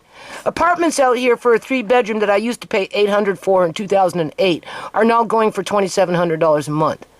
And they're slated to be torn down. Because we know that the city of Surrey is tearing down all the old buildings. As everybody's rallying outside of City Hall, crying on, don't tear down my building because you're forcing us out into the homelessness. Because many of those tenants are tenants that never moved out and might be paying $1,200 a month versus moving in fresh and coming in and having to pay $2,700 a month only because the property managers in those types of situations are just as corrupt as the fucking property owners. And this is what our governments prop up, because what it does is it breaks up families and it makes them fall apart so that they start dropping dead like flies, and then it's easy to bring in the body snatchers and run off with the bodies and capitalize off it without people even realizing what the hell happened. Because they're scrambling around trying to Stay alive? Not end up homeless? Not lose everything? Not have a nervous breakdown? As much as I hate math, let's do some. $2,200 a month times 12 is $26,400. When you add in that deposit and the pet fee, $28,900. So you might as well say 30 grand for the year to rent this place. When you do $2,200 a month times 12 and then times it by 3, you get $79,200. And then if you add in that deposit and... Exactly. I've been here 14 fucking years. My landlords bought this house in 1991 or was it 1992? I don't know. They paid $175,000, right? They own multiple houses. They built themselves a brand new fucking monster home halfway through not even halfway through, within a few years after I moved in, right? And, I've paid their mortgage already, people. For as long as I've lived here. Right? And when I asked her to fix certain... Oh, I can't because my other house, some pipe broke and it flooded this and I have to do this and da-da-da-da. When I asked her again, no, I can't because my other house, you know, the tenants, they had a grow up or they were drug house or something the hell was going on there. And she had to spend $60,000 to fucking gut the place and do all this so she wouldn't fucking do whatever, you know, at the porch. Like, no, I can't. I can't do it because of this house. I can't do it because of that house. I won't do it because the city won't let me do it because they're tearing down the house anyway. So the city would deny the application to build, to repair the fucking porch. Like, what the fuck? Right? It's like, right? But yet, get out in the yard, go, work, be a bitch. Be the fucking dog, be the fucking whatever, fucking slave, just until you drop dead. Yeah, pretty much. Otherwise, cough it up. And even if you coughed up the fucking money, they'd still be sending you out in the fucking yard with the whip on your back. So yeah, come spring, I'll be out in the yard with the whip on my back, and I'll be like, okay, Andre, you know Nana's tired, you're going to have to help step up to the plate, because that's the best I can do, because next year, I don't know, people, I just don't know. There are no guarantees, but my landlady, seriously, is like, I don't know, but it's, like I said, she lost her way. She looks online.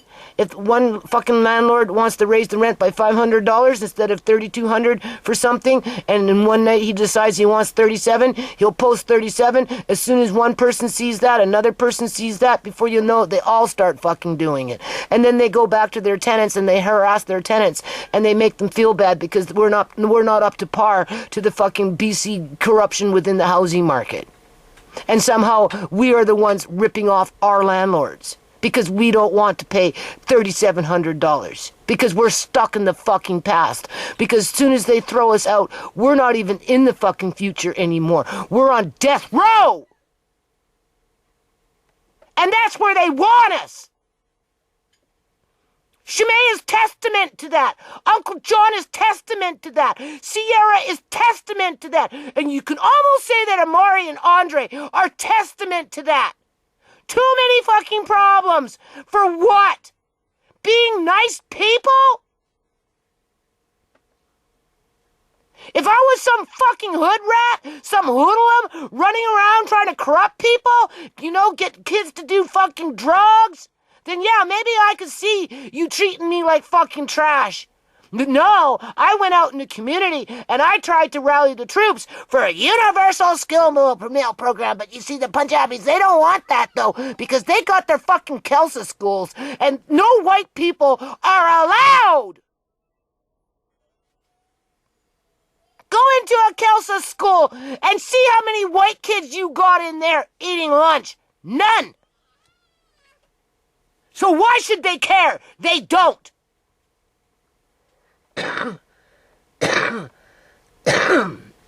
Just saying.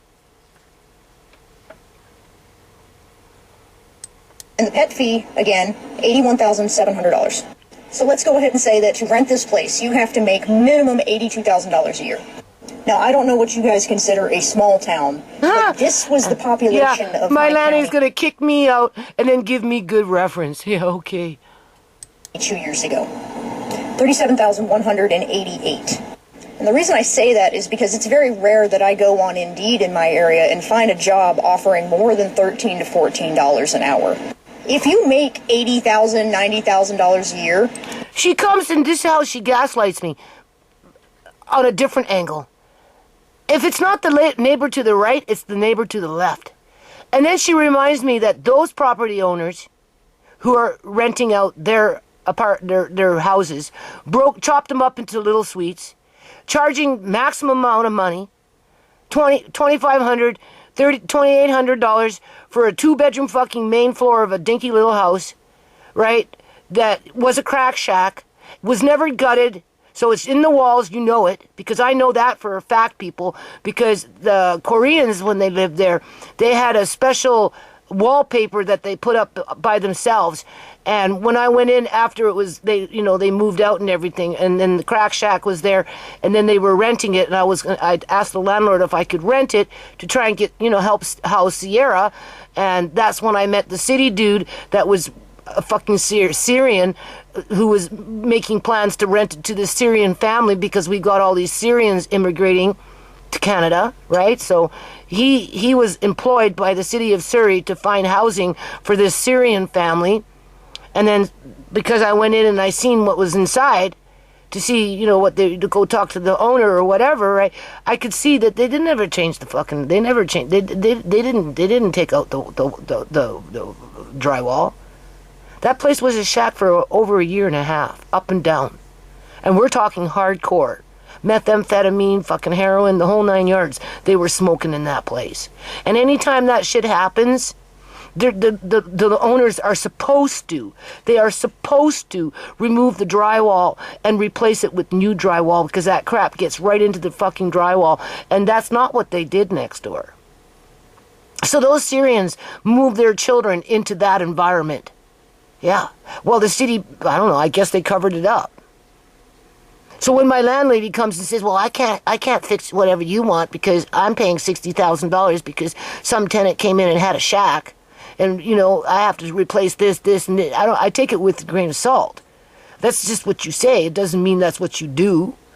Right? Right?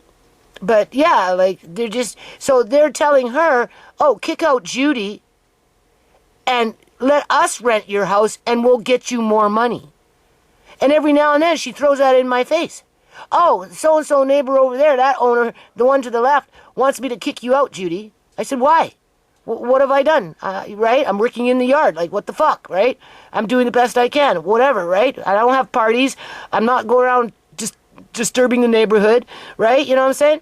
Oh, well, because he says he'll rent it for me and he'll get me more money, but I let you stay. And I'm like, oh, thank God. Well, thank you very much, Mrs. Gill. And then she'll come again at a later date, on a different day, right? Months later. Oh, well, the guy to their left or to the right or whatever, back and forth between the two fucking owners. Says the same damn thing. To make me feel bad.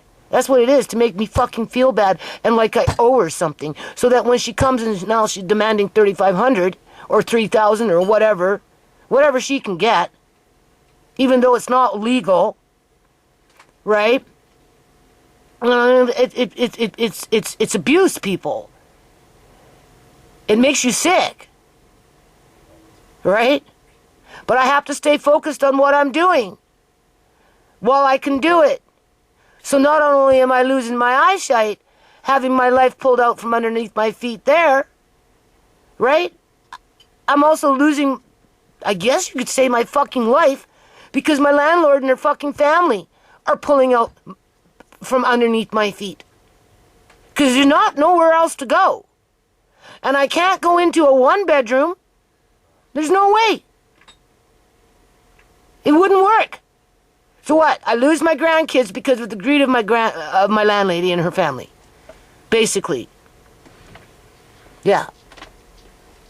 And then it will be like, well, I have a good long life, Judy.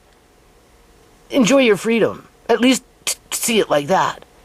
Yeah, but then of course you'll know I'll just die quicker and faster because of grief. Right?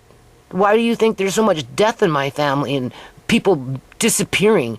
Because it creates grief. And what does grief do when it becomes perpetual? it makes people die faster because their hearts, you know how they say, die of a broken heart?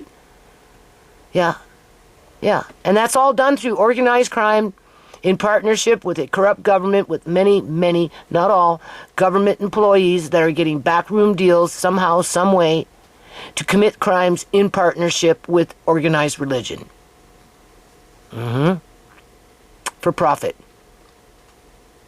You're probably going to buy. You're going to buy before you absolutely cannot buy at this point. So the reason I tie in the population and the general wage in this area is because the people that are making $13 to $14 an hour, yeah, they can't afford that. But they're the people that are renting. And just to further this perspective, I quit my last company after 3 years. I had gone from part-time to full-time and switched departments, worked my way up, okay? And as someone in accounting, I was only making about $27,000 a year. That is a wage that I was making working as a supervisor at Walmart about 6 to 7 years ago. Stagnant. Wages around here are stagnant.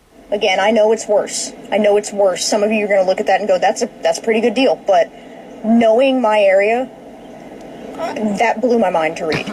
That landlord is going to make easily $30,000 just on that, and they didn't disclose the amount of the basement apartment underneath either, so they're probably getting another $20,000, let's say, on that. I'm just throwing out numbers now. Eat the fucking rich. And if you're a landlord that's doing this kind of shit, eat you too. This girl live in Hood, and she'll explain how rental market is affecting even Hood. Besides the fact that I'm extremely struggling to pay my rent every month, you know how I realized that it's really, really bad out here? I live in the hood, okay? I live in the hood. The hood. Garbage everywhere. People's dogs not tied up. Pit bulls running around. Litter, dog poop. People riding bikes. Women of the night down the block. Like, I've been living here for a year and a half. And when I first moved in, it was 100% black, like 100% black people. And now, I was just walking my dog and this white guy was like, Jimmy, dead ass. Now, all of a sudden, I've seen at least 4 of the apartments taken by white people. And this is like the cheapest spot in town. Also, some Hispanics have moved in as well. Like, when I first moved in here, there was a white girl that lived here. But I feel like when I realized everything changed, when I seen white men moving in here, I was like, oh shit, it's bad out there. It's bad. And I'm actually scared, guys, for my lease being up in January. I'm very scared. I'm very scared for what's going to happen. That being said, please help me get to 10K.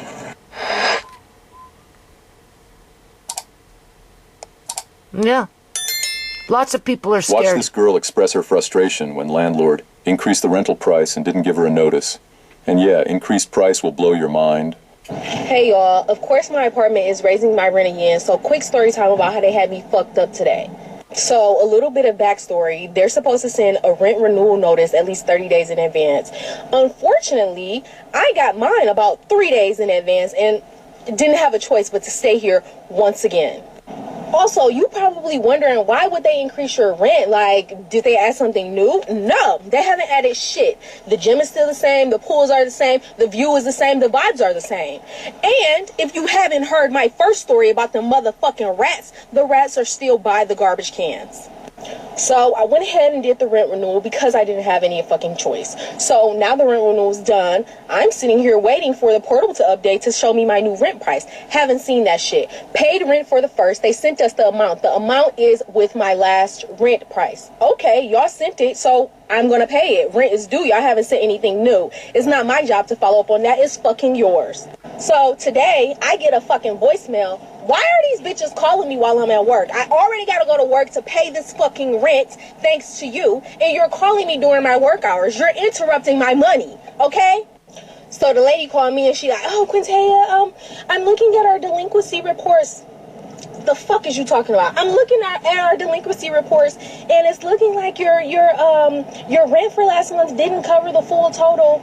I'm confused, never received another email with a new rent total, but all right, go off. It appears that there's an additional charge. Okay, what's the additional charge? I don't mind paying it because I know that my rent has increased, so obviously I'm expecting some sort of balance, whether it's this month or next month. What's the charge? This bitch is talking about $900. Ma'am, I think you need to go back to fucking school because I don't know if they taught you how to use a calculator, but you need to figure it the fuck out. Exactly, and that's what my landlady is trying to do with me, right? Cough up $3,000. If you can't cough up $3,500, then be prepared to give us $3,000. And even if I could do that, people, which I couldn't, because then I wouldn't be able to pay my credit cards. Oh God, no, right? It wouldn't within 6 months to 8 months coming into the new year. It would be like, well, I want 37 now because didn't you know that I could get 5,500 for your house, considering what the other landlord across the street did 2 months ago? It only takes one to jack it up once, and everybody else follows in behind, and then they all do it, and that's how you get locked out. Yeah, you get blackballed before you even get a chance to get out the fucking door. Yeah, that's what's happening. Yeah. And it's so wrong. And this is what her son calls good business for them, because they're raking in the dough. And that's no problem just to hop on a fucking airplane from Canada and fly off to freaking India at 84 years old to go to a Vaisakhi parade. Because who put the Punjabi call out for the Vaisakhi parade in India? So everybody hops on an airplane from their tenants that they abused and used and took advantage of, so they can all run around in fucking India bragging on about with each other how rich they are in fucking different countries, with Canada being one of them. But they don't tell how they got rich. I'm just saying. $900? And then when I had that Punjabi board director, and I wanted to do a Vaisakhi parade out here, when that order shit came, I said, no, we just need to put the call out, have everybody meet on the streets. If they want to wear a mask, fine. If not, that's their business. Let's just do it. Oh, you're crazy. I don't think so. And then he stole my freaking certificates to try and sabotage me. And to hell with that crap.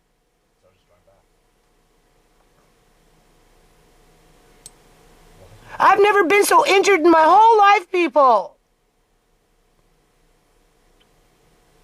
Where the fuck are we getting $900 from? When rent from this month was already paid, and the difference in rent is only $200 and something. Where's $900 coming from? I'm emailing her as I'm telling my man to call her because I'm in the lab. I don't have time for this shit right now. I'm emailing her, what are you talking about? What charge? And why does it say $900? Why do you not know how to do fucking math? So I had to bust out my fucking fractions and calculate that shit myself, and I'm still confused as to where the fuck you got this charge from. These scamming ass bitches are trying to charge me for this month's entire rent, which is over $3,000, mind you, in addition to having me pay to have stayed here for technically 1 week within my new lease. So I'm paying for my new lease plus my old lease. No. I'm still fucking tight because at this point I can't fucking call her. I'm at work. I'm sending angry emails telling this man to call when he got a break, and still he comes back and he like, oh yeah, they said it was gonna be $700 instead of $900. No, I can't afford $2,700 for a 3-bedroom apartment with mice in it. Sorry, they don't have rat. Well, maybe they do now, but definitely mice, cockroaches, bed bugs, and probably cupboard bugs. Okay, just so the city can come in within a year or 2 or 3 or whatever, tear down the fucking building and force everybody out in the street with no affordable housing because all the old buildings have been torn down. All the old buildings, after they milked the people, but that's okay. They're coming in from the refugee camp in Africa, and we've set them up with their, because they're coming in with 5, 6, 7 kids, and if you give them their family allowance, right, and then their little welfare check, it's just enough to cover the fucking rent and buy them a little bit of groceries.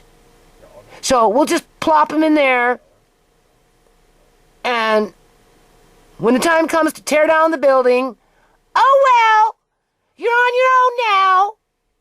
And then when the boys go missing or die from fentanyl overdose or whatever happens to kids these days, because it could be anything, all the cops got to say is they did it to themselves. They were depressed. They shouldn't have came to Africa. They shouldn't have came to Canada. They should have kept their asses in Africa or wherever they came from.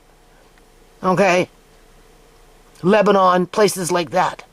But a lot of Africans end up in these apartment buildings that my landlady wants me to go move into, so my ass can be kicked out of there in 3 years when the city's ready to tear that one down and build their new and improved fucking condo developments with the UN soldiers. Yeah.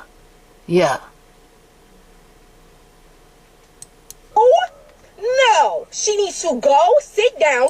Well, this place is renting out for $5,500 a month because of what I did in the yard. In terms of greenhouse, sheds, walkways, covered up all that sand, basically. You just got to keep control on the weeds, that's all, right? And it looks beautiful, right? I'm just saying. Count the number of days in a fucking month. In the month of March, 31. How many days was in my last lease? Oh, 24. 24 divided by 31 times the previous rent price plus 8 out of 31 for the new. Okay, so this is where I have to be careful and not watch too many of these, because if I watch too many of these types of videos, which seems to be quite a few, when it comes to these little TikTok rants, whether it's relating to food, inflation, housing, people living in their cars, homeless, whatever it is, if I watch too many for too long, I'll start getting nightmares. Yeah, because it affects me personally, people. I've been dealing with it for a long time. And, I'm so helpless to do anything about it. I'm a sitting fucking duck that's been shot too many times. I can't even flap my wings anymore. Right? You know what I'm saying? That's how injured I am. Yeah, with all the little ducklings half dead, if not dead already. You know? This is what we're dealing with. That's just the fucking reality of it. Yeah. Why it's like that? Well, it's that quickening. It's those demons coming up through the freaking cracks in the vortex of hell. Yeah. And doing the devil's work. Seriously, there's no other rhyme or reason around it other than straight up fucking greed, straight up egotism, straight up freaking, being a sadistic and a masochist and just enjoy hurting people and just so that you feel powerful and superior and you feel that you're going to be successful. If the more ruthless you can become, the more successful you'll become, and you get to a point where you're just got a heart of stone, literally. A heart of fucking stone. And then it becomes like cancer. It goes from person to person to person. And then as they're bringing in these robotoids to replace people, well, you can only imagine. It's not even a stone. It's like just a glob of nothing that is nothing and will always be nothing. But yet the government's got them signed up for a paycheck under the guise of being a coroner. I'm just saying. If you've been watching my videos. Price. That is the fucking price. Deduct the rent that I already paid and then come at me with a new charge, bitch. I cannot stand these motherfuckers, y'all.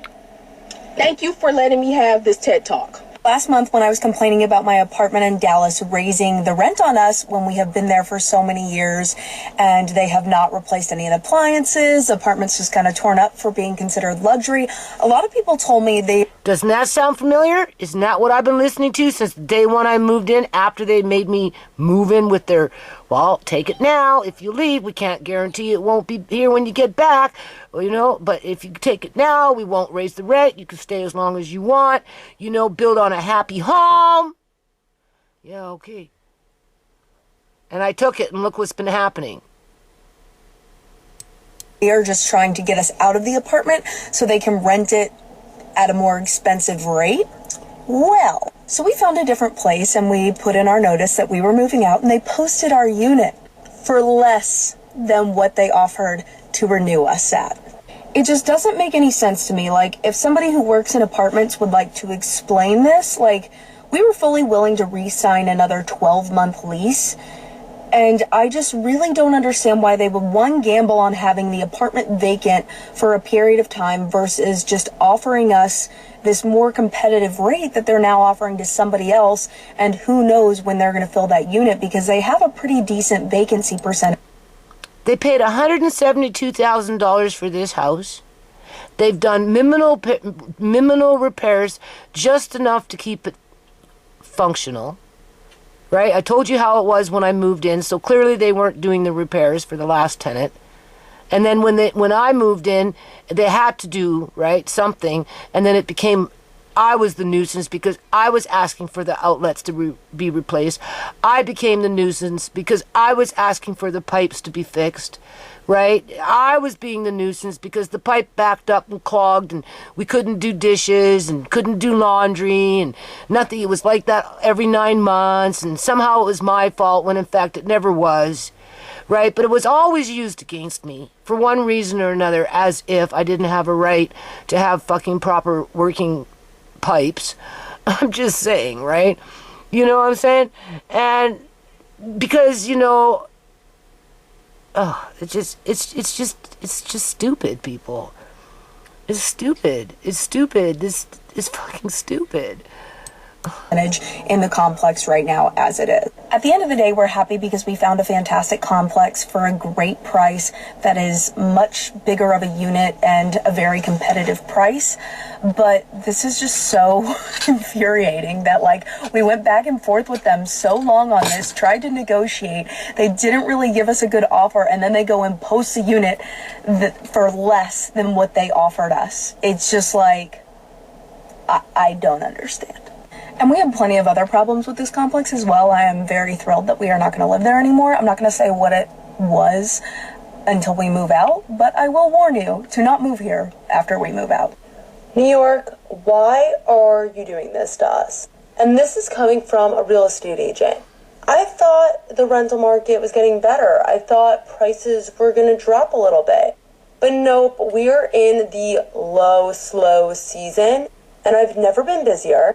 Prices are as high as they were 2 summers ago. And my clients are literally picking between worse and worser. There's barely any inventory. The inventory that's coming on for May and June is astronomically priced. And I'm getting things done. I'm negotiating. I'm getting what I need to do for my clients. But these rent prices are just not okay in any capacity. So agents and managers, let's get more realistic with our pricing, because $5,200 for a studio alcove in Flatiron is not okay. And to be on a 5th floor walk-up in the East Village should not be $4,000 for a 1-bedroom right now. It's just actually ridiculous, and it really pisses me off that I have to constantly explain to my clients to up their budget when they really shouldn't have to, because it should be enough. New York, do better, and let's just prepare well for this summer rental market season. I am convinced that the world is slowly running out of empathy, because I just saw a post about people who are living in Toronto, Vancouver, Sydney, and they are struggling because rent is so freaking high. Like, it's so expensive to live there. And the comments, jeez. There was a comment that was like, if this is your only issue with your life, you are so privileged. And I was like, did you not read the post? They are literally struggling to make rent. They may not have a roof over their head. There was also another comment that was like, just leave then. Nobody wants you. Like, why are they so angry? I mean, well, to be fair, I do kind of get it, because the world is a horrible place. You know, capitalism fucking sucks. Human rights, unfortunately, are not a thing everywhere. So it's not like I don't get it, but hating on the people struggling to make rent in expensive cities is kind of weird. Well, that was a roller coaster of emotions. It's clear that the rental market is out of control. Let me know in the comments what you think about these crazy rent prices. Don't forget to like, comment, and subscribe for... Yeah. And that was just a smidgen of these types of videos being put up on YouTube now. right? Which I'm being inundated with in terms of, like I said, I gotta be careful. If I watch too many of these types of videos, it might end up becoming a real problem and I'll start having freaking nightmares, because I'm already having nightmares, right? Because of my own situation and fear, right? I'm not the one that's fear-mongering here. I don't foster people to be fearful. That's not my goal. If it was, I wouldn't be thinking even about anything when it comes to community activism as a park event or none of that crap, right? But, you know, anyway, I just wanted to point that out. Okay, I'm going to finish this video, so I have to go with what's most important. And the bone broth with the gelatin is the most important. And it was a good deal, and I can space it out over 2 to 3 days and it will be done. I already know where I'm going to put it. It's just a matter of moving the trunk out of my room and stacking another pile of freaking fabric over there, and then eventually they'll get hung up, measured, priced out, whatever. I don't think I'll ever have time to freaking sew it, but besides that point. And as for this stuff, it was just an experiment to see if I could supplement those organic prune juices. Let me go see if I can find one. Just hold on a minute. I really like this product.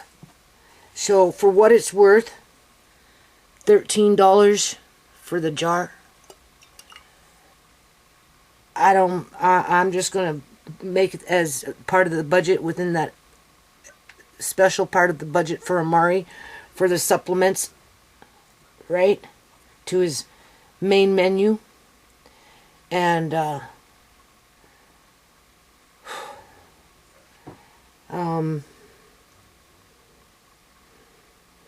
no, this is not the brand. Oh wait, this is apple juice. Hold on a minute. There you go. I go through this stuff like water, but he loves it, right? I have a few jars in my room, but I'm trying to avoid using them. You know what I'm saying? And as fast as I'm buying them, we give it to him regularly, almost every day, right? And so we go through a jar really fast. And that's why I was trying to do what I was doing, but clearly it's not going to work. So if and when I attempt to make prune juice, it would be in the summertime from the plums that grow outside, even though they're hard to work with. So we'll just see how that goes, and maybe I'll attempt to do it then. Because if I don't get the results that I want after juicing, then I don't feel like I lost out on my money, because I paid a fair amount for these ones.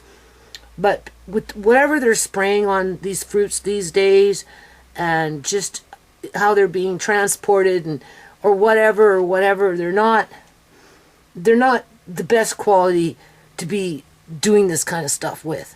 Let's just put it that way.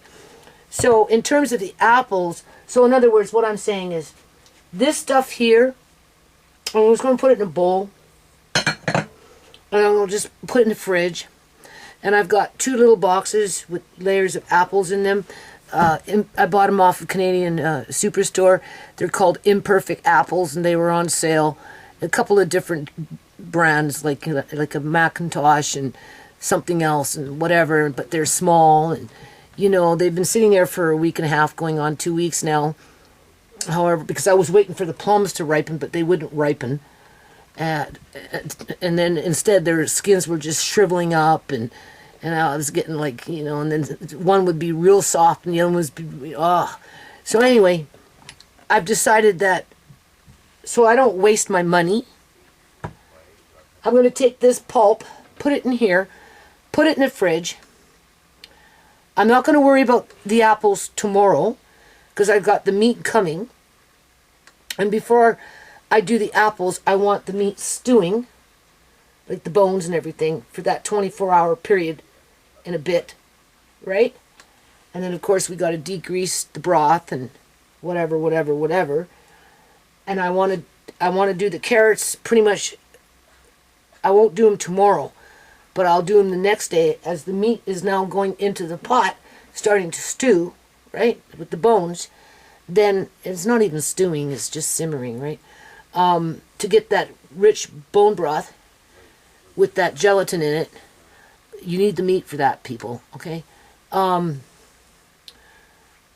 That's when I'll do the carrots, the organic carrots.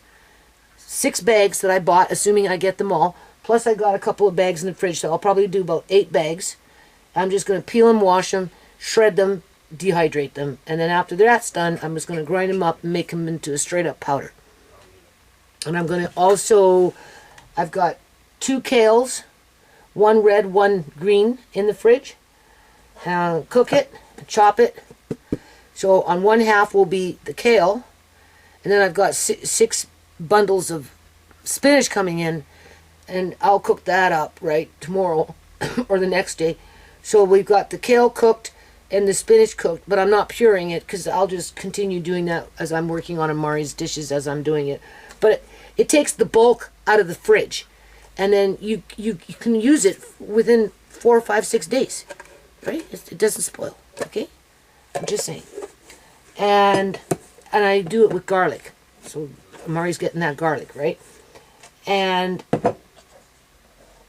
by that time, I'm going to focus on the meat. Do whatever I got to do. And then as things are coming together, then I'm going to, honestly, I'm not even going to make juice. I'm just going to cook up some apples, mash them, take this pulp, put them in there, blend it all together, add just a tad bit of lemon juice with some sugar, and I'm just going to can them up in jars so that I don't lose my money on what. And that juice that is like this much in a small yogurt container, like it's nothing. I'm going to pour it back in with that apple and plum, and I'm just going to can it up as is, and maybe we'll use it for waffles or something, or I'll use it for Amari. Now I do have this stewed prunes. I bought these. I haven't opened them yet. I've got other ones in my room. Right? So it's not like I'm left with nothing, right? Plus I've got prunes that I just brought up from downstairs that were in a jar in Auntie Shemay's fridge. They've been there quite a while, but they're still good since 2021. But because they've been in the fridge, they're still good. Plus, I've got my own downstairs that I can. And I think a jar up here, one in the fridge anyway, canned. What's this? Is that one? I don't know. So it's not like I'm hard up for prunes, right? Oh, this is blackberries. This is blackberries 2020. That's blackberries. That's blackberry pie. That's yeah. And then, so I'm going to make some applesauce so that I can repurpose this that I made a mess on. Can it, easy peasy. And then the rest of the apples, because I did buy a little extra, I wanted to maybe make apple, so I want my life back. I want to be able to do quote-unquote normal things because I'm getting tired of canning and food prep and, yeah, right? And I wanted to make apple pie or maybe apple crisp or something like that, right? So I'm going to leave 1 box for that kind of stuff, right? So I decided to make apple pie, which I always wanted to do anyway. And then the other box, we'll see how it goes. I'm going to just make applesauce, throw in the plums, blend it up together, can it as is, so I don't lose my money. And then, if and when I ever want to do apple juice, I'm going to go to a Punjabi little store that I know that I like. And there's other ones around as well that, you get the bigger apples. Local apples, they're quite big usually, and sometimes because they have so many in big vats and stuff like that. Look, my nose is running again. They have bags for $1. You can buy a big bag of apples that or whatever, and I can use that for juice versus doing what I tried to do because it didn't work. And if I had to choose my battles between what's most important, the bone broth is the most important, so I'm going to save my energies for that. Easy enough to shred carrots tomorrow or the next day. cook up the little bit of vegetables, the spinach, the kale, whatever, right? I do plan on dehydrating 3 or 4 bunches of parsley with 1 bunch of kale, and I'm going to combine those two, and then I'm going to grind them up and put them in a jar. I thought that would be a good ratio, and I want to use that mostly for when I start making gravy mixes and that kind of thing, right? Or I may sprinkle it into Amari's food depending on what's going on. And that's, yeah, because, you know, I want to put this canner away, but at $3.99, you know, and I'm saving like $60 on pork, and I liked what I did. And then this way I don't, because what's happening is I did what I did, I like it. When I put it where I'm going to put it, I'm kind of afraid to start grabbing and using it because I kind of want to use it every day, as I'm giving him his meals. Because I can mix it in with anything outside of something sweet, right? Like I wouldn't mix it in with plums, but I could use egg. I could mix this in with egg and tomato. And grind that up, even with a little bit of cheese. And he'd like it. This one is the beef bone broth.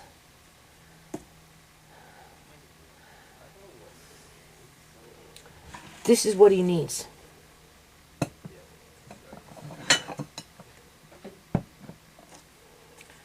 And as for the juice, now that I'm aware of that I don't have any of these kicking around in my hall, because they never made it into my bedroom yet because we've been using it, I'm going to order 5 more, which will come up to about $62.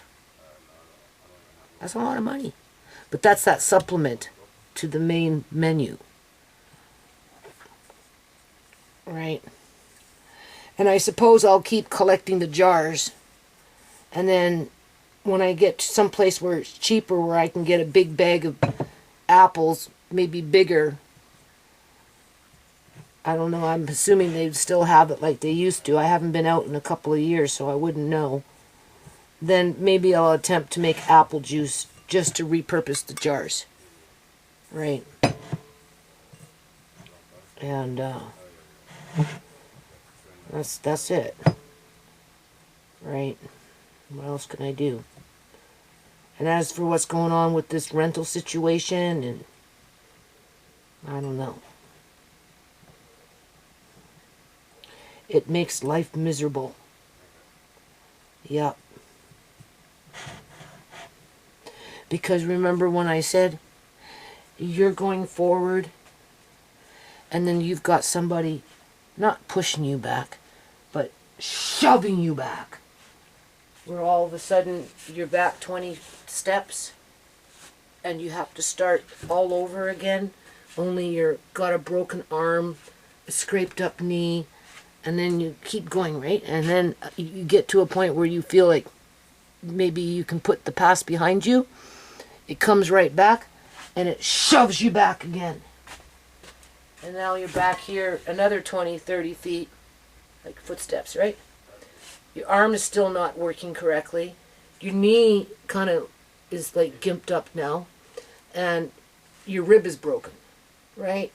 With a big bump on your head. And you have to work your way back. That's been my life, people. And that's the treadmill I'm on. How many times do you think you can do that until finally your body just gives out on you? Right? I'm just saying.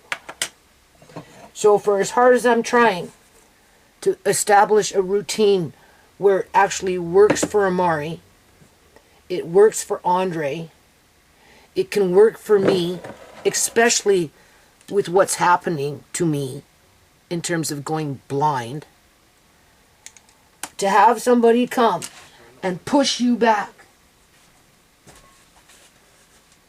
when you're already gimped up as it is, And you have to fight your way back to just so you can get back to this.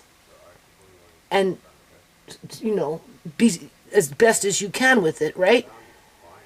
So that when you die, whoever's going to look after Amari next,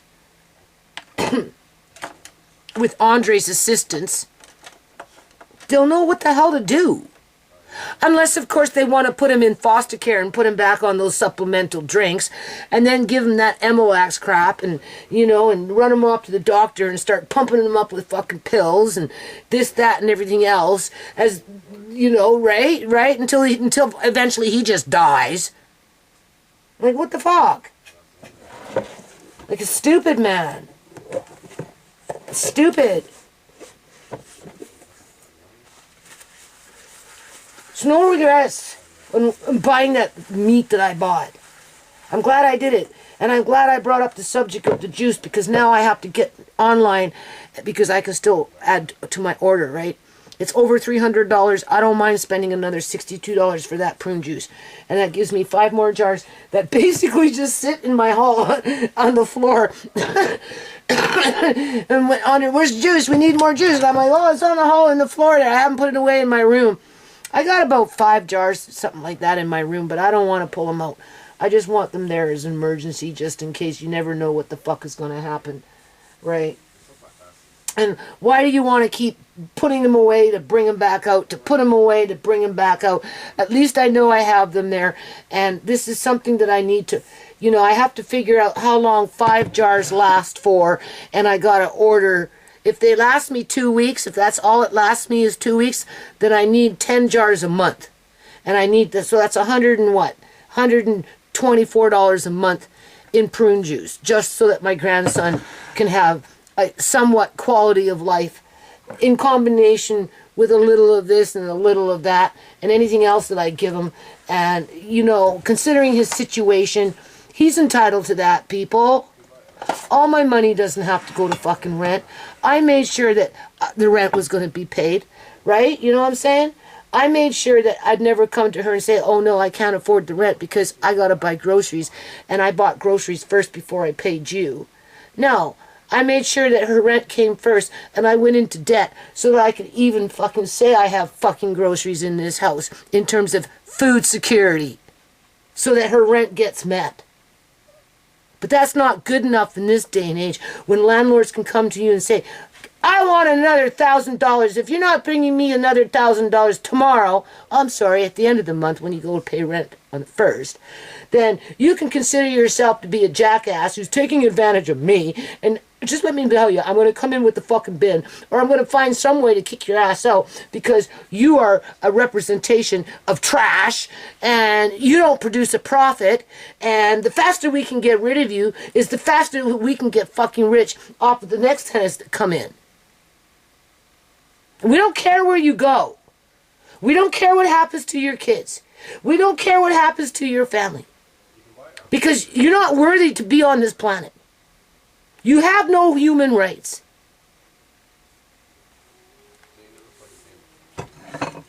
And because I'm not alone with this battle,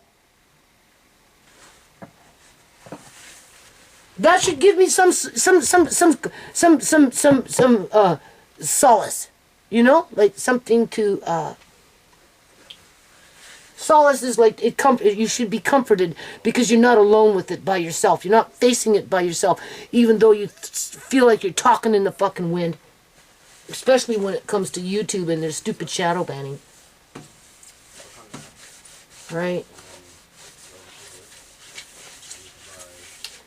Anyway, I feel sorry for all those young people having their lives tossed into a garbage can before they even really get a chance to fuck up. You know what I'm saying? Okay, I'm going to finish this video. I'm crashing. I have to boot my battery here. So that means I did my little dishes. I got the prunes in the fridge. It is what it is.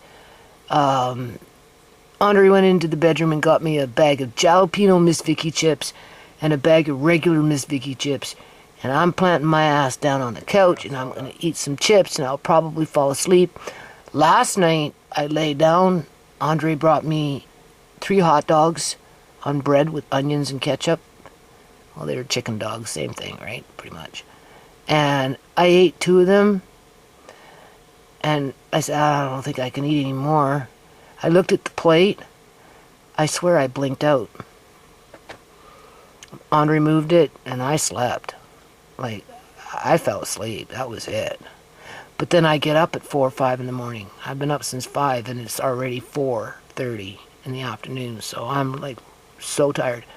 And I'm disgusted with everything, people. So, we know, forget about trying to make prune juice.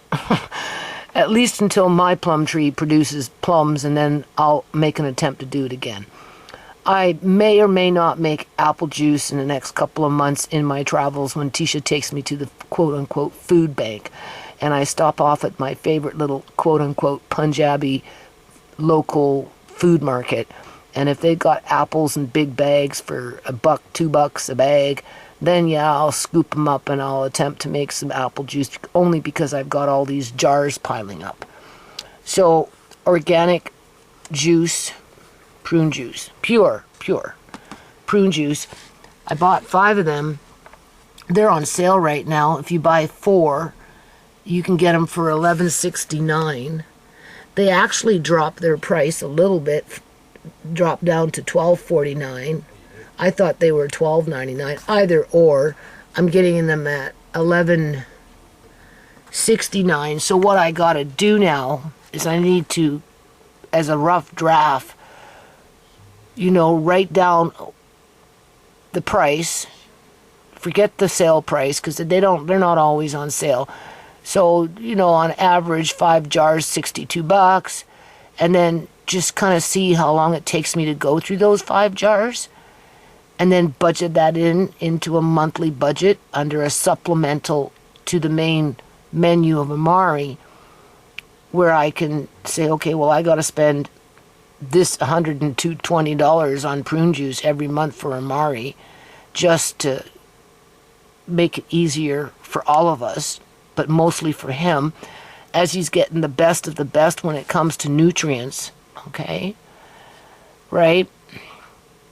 And then to compensate for the price, now I have 1 or 2 of these kicking around in my room, and I've already opened one, and this is just regular prune nectar, unsweetened, right, which is pretty much the same, but it's only $5.99 a jug, right? So it's a little cheaper, but it's not organic. And I mean, if you look at the ingredients, I'm pretty sure it's just plums and water. So, and I just got 2 of them because, I'm working on a budget here, right? Oh, what's the substitute? Let's see what the substitute is. Gotta check this out.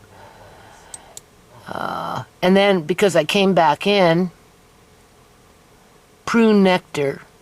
This one's $6.99 for the same amount. It doesn't matter as long as I get it, right? Like $1 more isn't gonna break the bank here any more than it's already broken. But when I came back in, they removed the organic carrots because I bought 6 of them, and I'm like, whoa, no.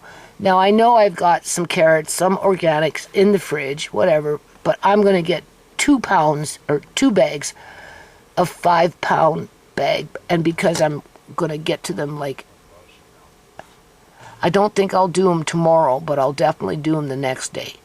Speedy Gonzalez, fast, because it's just peel, shred, dehydrate, right?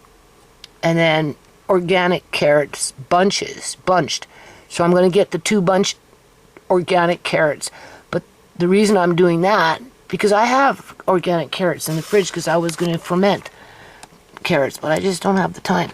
And being that I'm dehydrating, I just kind of want them fresh. Like, it's not something that's been sitting in my fridge for a couple, 2-3 weeks or whatever it's been. I want them fresh.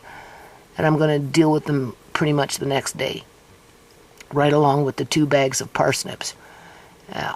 And then back to potatoes to finish up the potatoes. And then after that, I've got onions, sweet onions. I wanted another batch of sweet onions I'm going to do. And then I've got the cheese downstairs that I haven't even done yet. And then I will go back to doing a few more jars of potatoes. And that's pretty much for dehydrating, in my opinion, unless, of course, I find myself using this quite regularly with amari, right? Or whatever. Or I use it to make gravy mixes, and I need another batch. Then I would go as far as dehydrating again. So, but basically I got these bunches for the greens. So hopefully the greens will come in healthy, because I will dehydrate those green carrot tops in combination with the red Swiss chard, 1 to the ratio of 4 bunches of curly parsley. And then I'm going to take those and grind them up and use them for my gravy mixes in combination to anything else I might want to use it with. And we'll see how it goes. Again, I'm just experimenting, and of course I'm topping up all the time with these sardines and these, not so much the kipper snacks, because I got a whole bunch. But in this situation, I only got 4 because they're on sale, and I've got already lots, but I did go with the sardines in the spring water as well as the soya oil. But there's more calories and actually more nutrients with the soya oil. And that's just because I'm building on that staple, right? Yeah. See, the pork itself, I get 2 for the price of 1, and they're 2 packs, so that would be 4 packs, right? So it's all getting cooked up one way or another. Where after I, simmered it for 24 hours, the racks, the meat will come off, and I'm basically just gonna bag those up and put them in the freezer. But whatever I render in the oven, in that situation, I'd take a bit of the broth and I'd can it up right along with the broth. But I'm mainly doing this for the broth, and that's because I want to be able to use it every day. And I'm just afraid that what little broth that I have now, which is little more than 12 jars, which is not enough to use. I mean, that would, how many days would that, I don't know, get me through for a month and a half, maybe 2 months, if I can stretch it out. I don't want to be canning in a month, 2 months, and a month and a half from now, 2 months. I need a longer break than that.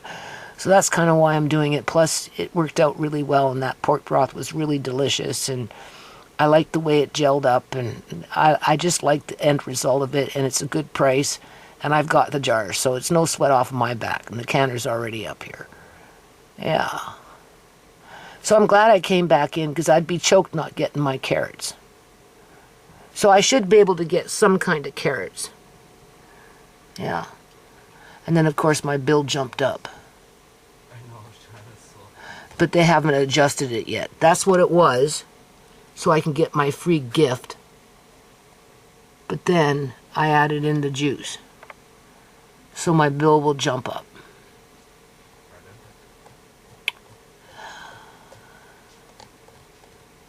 And now that I know that I rely on this juice,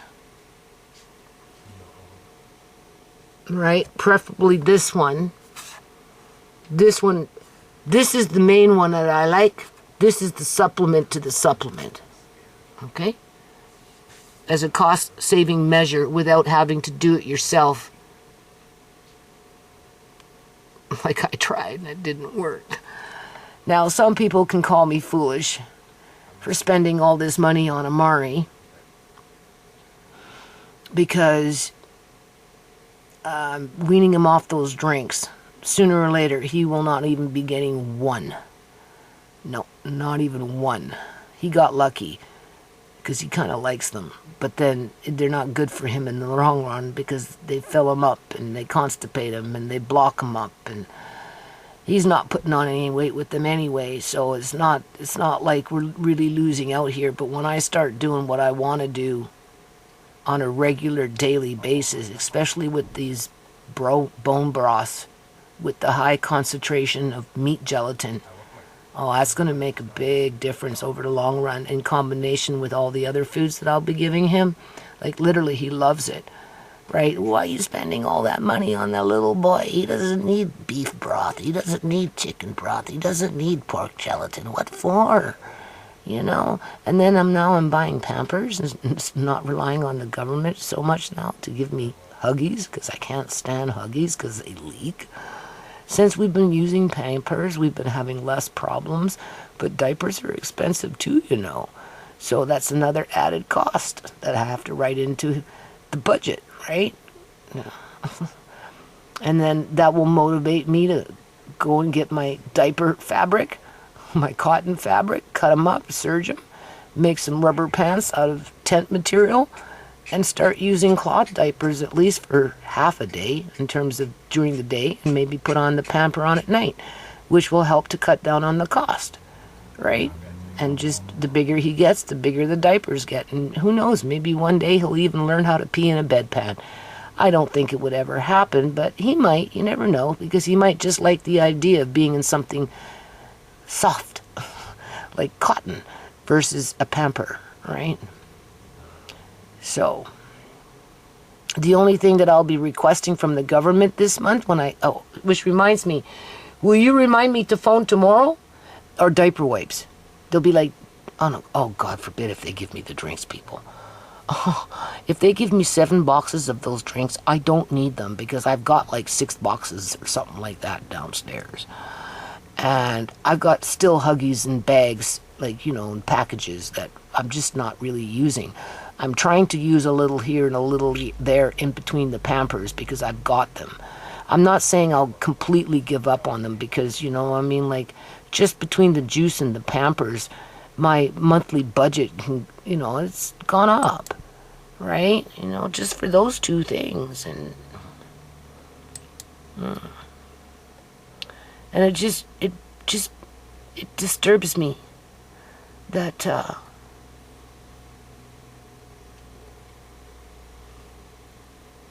people feel like I don't have a right to do this because my money should go to rent to prop up corruption, whether it's on a corporate level or whether it's on a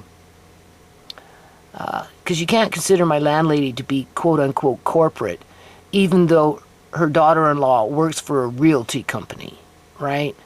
But corporations are doing this through apartment buildings and that type of thing, right? But the landlords, I mean, it's a form of corporation because they run it as a business, right? But at the end of the day, it all boils down to be corrupt. And, you know. So anyway. So this is why I want to go to the food bank, because I'm getting kind of tired of doing this in terms of, you know, if I can save money on some carrots at the food bank once in a while. I'll just use that as an example because that's about the only thing I'd be really wanting in terms of, you know, I don't know what you get at the food bank. I haven't been there in years and years and years and years. But, you know, it was always kind of a social thing for me with Andre. He really liked going and stuff. But, you know, in the summertime, I like it in the summertime because what happens in the summertime, you go to the food bank and they're giving out apricots and those kind of things that are being grown on the trees in the neighborhood kind of thing, right? And they get donated, and so you go and, you know, they give you X amount of apricots, and you see a box there on the floor with a whole bunch of apricots that have been thrown into it that clearly, you know, been maybe a little mushed here or got a scrape there or whatever. And I ask, I say, well, what are you guys doing with those? Well, they're no good. And I'm like, well, I don't know about that. Can I, you know, have some? Can I go through it and pick the ones I want? Because, you know, I'd like to can them up. And they used to let me do that, and it really does come in handy, and it's organic because it comes from the local trees in the neighborhood for the people. Now, I don't know whether they continue, I don't know if they still receive those type, or maybe from the farms. They get them from somewhere, right? That kind of situation. I remember one year I went to the food bank, we're talking when I lived at Gateway Place, and they were giving out apples that were grown in somewhere out here, right? And I told them I worked on a foundation, and I asked them if I could have some extra apples because I'd like to make some apple pies and take it off to the homeless shelter. And they did. They gave me like like full boxes full of freaking apples. And I went home into my little teeny weeny apartment, and my son, Marcane, we made 50 freaking pies. Yeah, 50 pies. And I dropped off a whole bunch of pies at the homeless shelter. Yeah, because I was working on securing that trademark, you know what I'm saying? The point is the food bank will go and let you have that kind of stuff if it's available, right? They don't, you know. So a few potatoes here, a few carrots there, you know, a can of this, a can of that, you know, I don't know. We'll try it out for a while, and then because come December, I have to get on a budget, but clearly I'm on a, you know, clearly I have to factor in these specialty items as supplements to that budget. So even if I wanted to have my budget at $150 a month for fresh vegetables and eggs and maybe some milk, because I do have powder milk in the house, like whole powder milk, it wouldn't be enough. It wouldn't cover the cat food, and it sure in the hell wouldn't cover these juices. And it won't cover diapers either. So I have to wrap my head around that, right? And then when the bone broths start running out, and that's another reason why I want to do this, like I think I already said, I want to do the bone broths because I don't want to have to can bone broth in a month and a half from now. And then say, well, I can't open this jar because if I open up this jar, that means I have to, you know, can pretty soon. I want to have enough where I can say, okay, you don't have to worry about it for at least 4 months. 3-4 months. I'm hoping 4, right? That would be good. And I can go nuts and use a jar after jar after jar after jar after jar after jar after jar after jar after jar after jar. Because you have to remember, one jar will last me for 3 to 4 meals, depending on what I'm doing. And I can spread that out over a period of 2 or 3 days. So it's not like I'm using a jar every day. And then, of course, I wouldn't mind using a jar, you know, for rice or something like that at some point for just a main meal for everybody, right? It's not just about amari, but it mainly is, eh? So that's kind of why I'm going the extra mile right now. So I give myself a little bit of a reprieve. And then, of course, once I'm down to my last, we'll say, 10 jars, 8 jars, and I can see I'm getting low, then I'd have to go out of my way and repeat the process. But all the jars that I emptied out will be back where they were. So as the case is filling up with empty jars, then I know, okay, it's time to watch for sales, get it on sale. You can see, right? You get 2 free for the price of 1. So you get 4 because it's a double rack. 2-pack. Alright? And that's just with the pork. The chicken, the next time I need chicken, I'm buying whole chicken. I'm stewing the whole bird on low for over 24 hours. I love the results. It's rich. It's delicious. Same thing with turkey. I don't really have turkey broth, but I do in larger jars. I probably got a few small ones kicking around. And now I'm going to have one spot in my bedroom after I move out that floor. And then anything I find lingering around in my bedroom, moved, you know, I've sprinkled around in terms of broths and all this other crap, even in the quart-sized jars. I'll have a section of quart-sized jars and all the jars that I just canned, as well as any miscellaneous jars that I have, because, you know, I put them on the floor, I put them over here, because there's only so much room in there, right? And then once it's all there, I don't feel like I have to not use it, because if I use it too fast, I won't have any. And then I'll have to do it again. But I'm getting tired, and I really just kind of want to, you know, not worry about it for a few months. 4 months would be best. So that's why I'm going out of my way. This, though, no. This is a staple. This is a staple. So I have to put that at the top of the list in terms of making a budget. So maybe that's what I should be thinking of, like how I should be making my budget now in terms of, because after December, what did I want to bring it down to? $41 a month, as if I could bring out my food budget down to $41 a month. Then I settled for $100 a month, and then I threw in an extra $50 a month for miscellaneous cat food and whatever, shampoo if I need it or whatever, right? But I don't need that for a long time because Andre uses a lot of shampoo.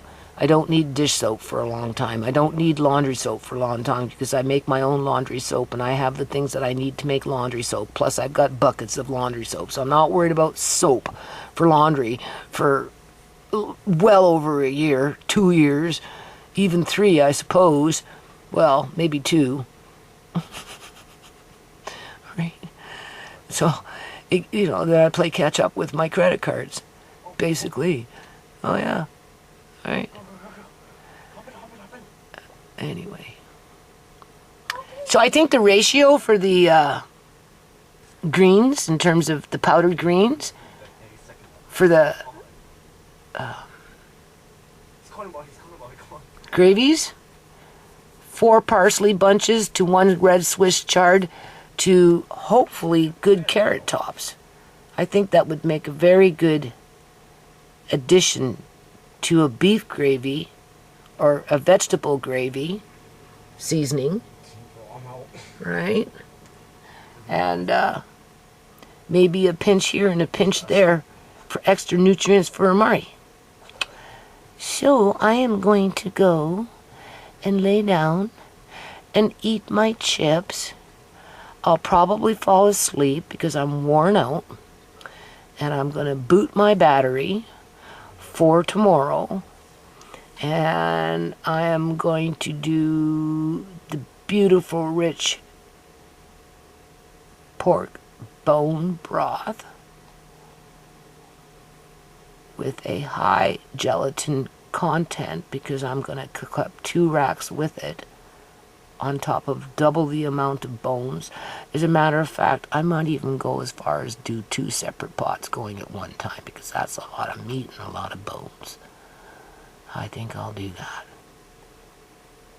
Because I don't want to can bone broth for, like I said, 3 to 4 months.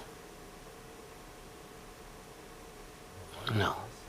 But I also don't want to be refrained from using it.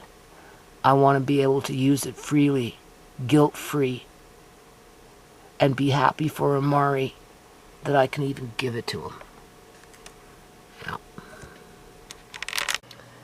Okay, so it is, what is it? November 15th, 2024 at 4 a.m. in the morning. So what we're going to do is I'm going to put this first and then my little rant after the fact, okay? But before we watch this, which is 11 minutes, I'm not going to watch and talk through the whole thing, but we'll listen to some of it anyway. And but before we do that, I want to just bring up the subject of fairy tales. Because when we're kids, our rent would increase to almost $2,900. When we're kids, right? We hear fairy tales. Many of us, not all of us, but many of us do. And the ones that come to mind with what's going on in the world today, reminds me of Hansel and Gretel, that fairy tale, where 2 children go off to, to gather food and the berries and whatever in the forest. Isn't that what happened? Or was it the stepmother who sent them away?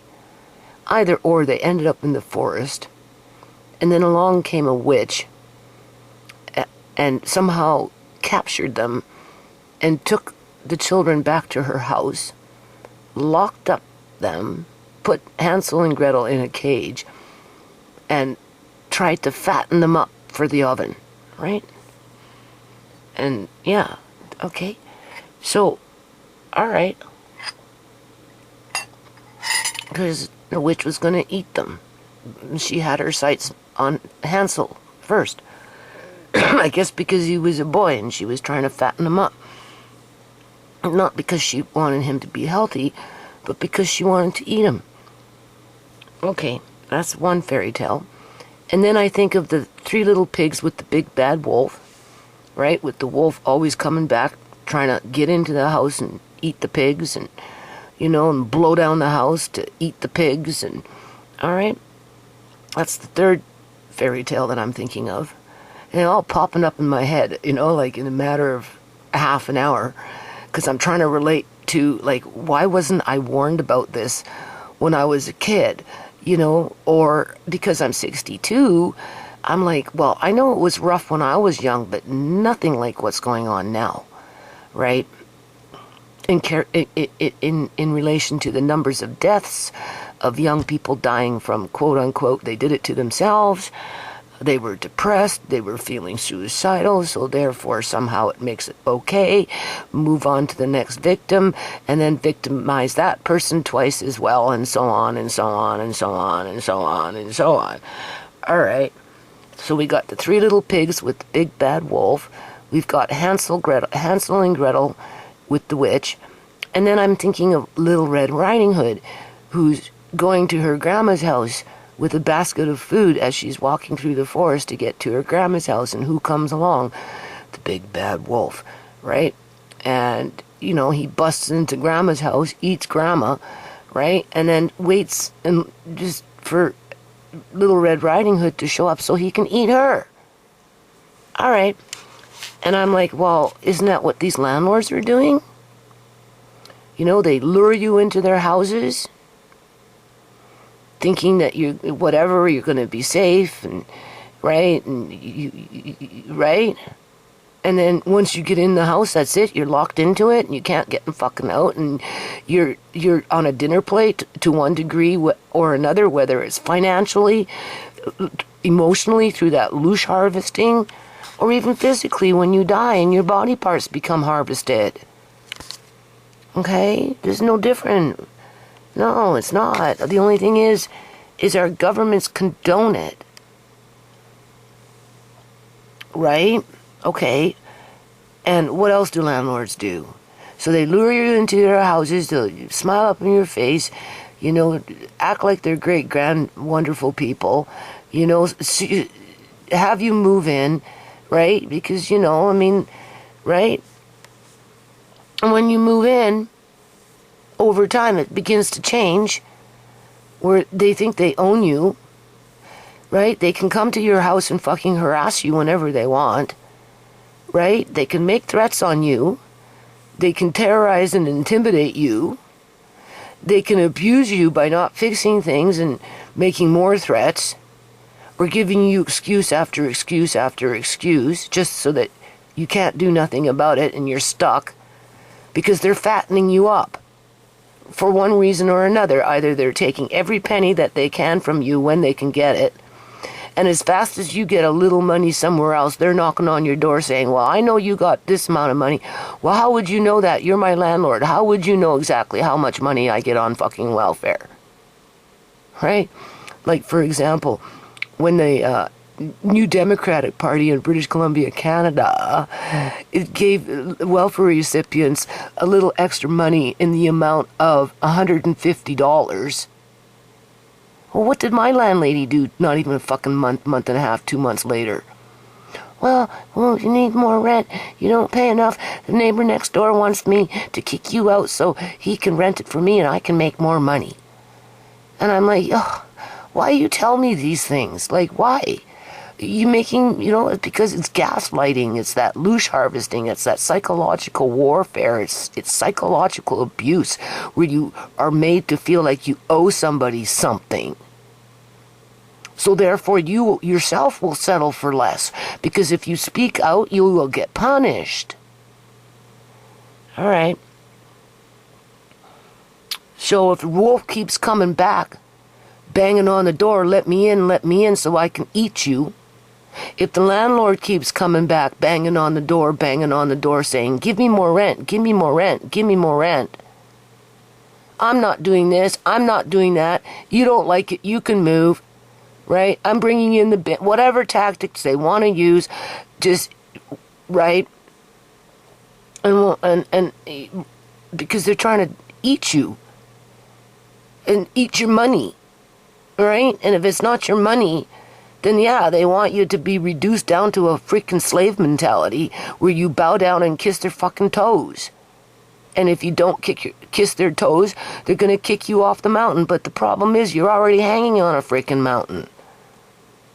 Okay, so that's the big bad wolf trying to blow down the pig's house. And then we've addressed Hansel and Gretel. Oh yeah, rent the house. Don't take it now. You know, if you leave and you come back and you want it, I can't promise you that it will be here. So if you take it now before you leave, you can stay as long as you want, because we need you in the yard working like a slave until you can fix it up for us so that we can increase our property values as we kick your ass out and raise the rent until such time the house is sold, because it's going to be tore down anyway. But we're not going to tell you that fucking part before you pay that rent. We're just going to say, oh no, stay as long as you want, you know, and we'll never raise the rent. Take it now. The witch comes to Hansel and Gretel. Oh, nowhere to go. Oh, well, come to my house. I'll give you some dinner and you can rest your head and don't worry. I'm a nice person. Everything will work out fine. And what did the children do? They got locked up in a fucking cage. I took this house. What happened to me? I got locked up in a fucking dungeon, for crying out loud. Forget the cage, okay? I'm in a cage within a dungeon, basically.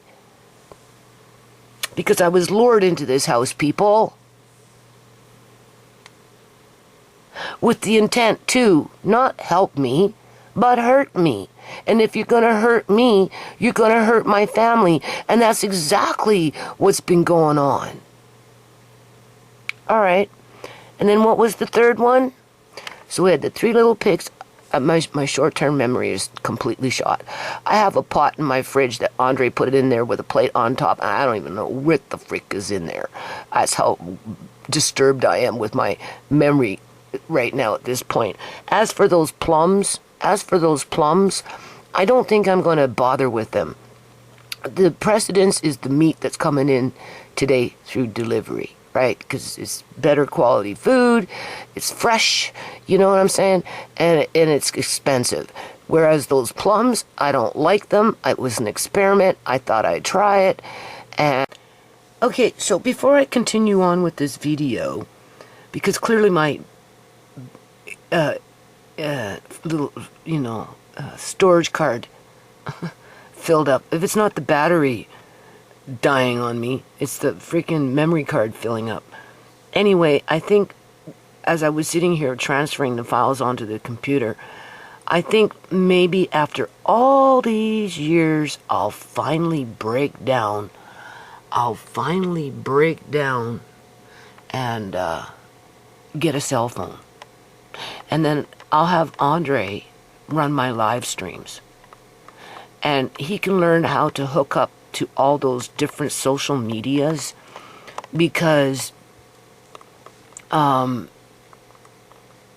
you hook in, right? And that's how a lot of these YouTubers grow their following base, I suppose, is through running their live streams on Facebook, TikTok, Instagram, YouTube, right?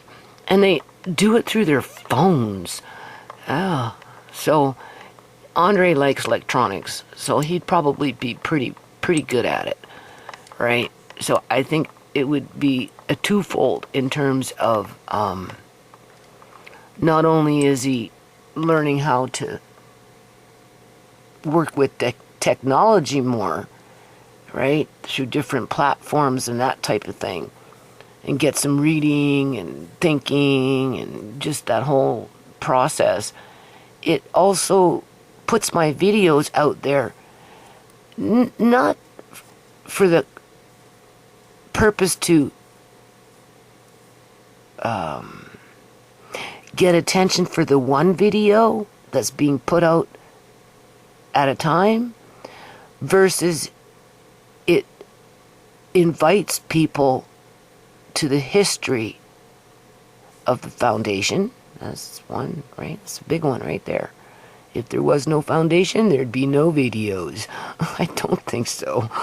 And it just provides people an opportunity to learn things here and there, as well as be warned. Be warned, people. For the ones that want to see the light, I guess you could say, and take heed to protect their families. Seriously, yeah. And then, I don't know. So yeah, now I'm thinking about maybe getting a cell phone, because I'm not going to go off and buy a brand new camcord. First of all, I don't even really like them, but I'm not spending that kind of money to do these kind of videos, working with a Roxio 2000 editor, because this is all different formats. They're the older formats, right? And I don't know. So yeah, maybe I'll get a cell phone just for fun, and then I can run with my live streams, right? Andre can be my manager. Yeah, he can be my manager. And if it kicks off, then I'll set up an account for the kids. For the kids, people. Yeah, Andre and Amari. Yeah, to look after them when I'm not around anymore. Because then my son can help Andre to manage my channel. And if I'm successful at writing some cookbooks along the way before I kick off, well, that's even better, right? Because as it is right now, you know, because sometimes messengers, you know, they need to die, right, before their message can really get out there. If there was no Martin Luther King, we wouldn't have a message, right? I'm just saying. Or a Malcolm X, there wouldn't be a message, you know? That type of thing. A Kennedy, there would be no message. I'm trying to catch my mouse as usual. So, okay, so as I was saying, I was talking about plums. I don't think I'm going to waste my time on something that I really don't like. So I think the plums are going to go towards feeding the dirt, because I would prefer to work with the meat. I would enjoy that better. That's what I really, really need for Amari, and it's going to take a few days to do it, so I want to put all my time and effort into that. And then once it's done, I should not have to can any broth for at least 4 months, and I should be in a position where I can give Amari broth every day within that 4-month period. That is the goal, right? And even if I can just make it to 3 months, well, then I'm laughing, okay? Mission accomplished. So you have to pick your battles, and plums that I don't like aren't it. And I'm in the process of trying to teach Andre how to build up dirt, right? For gardens and stuff, like how to make dirt, how to build dirt, right?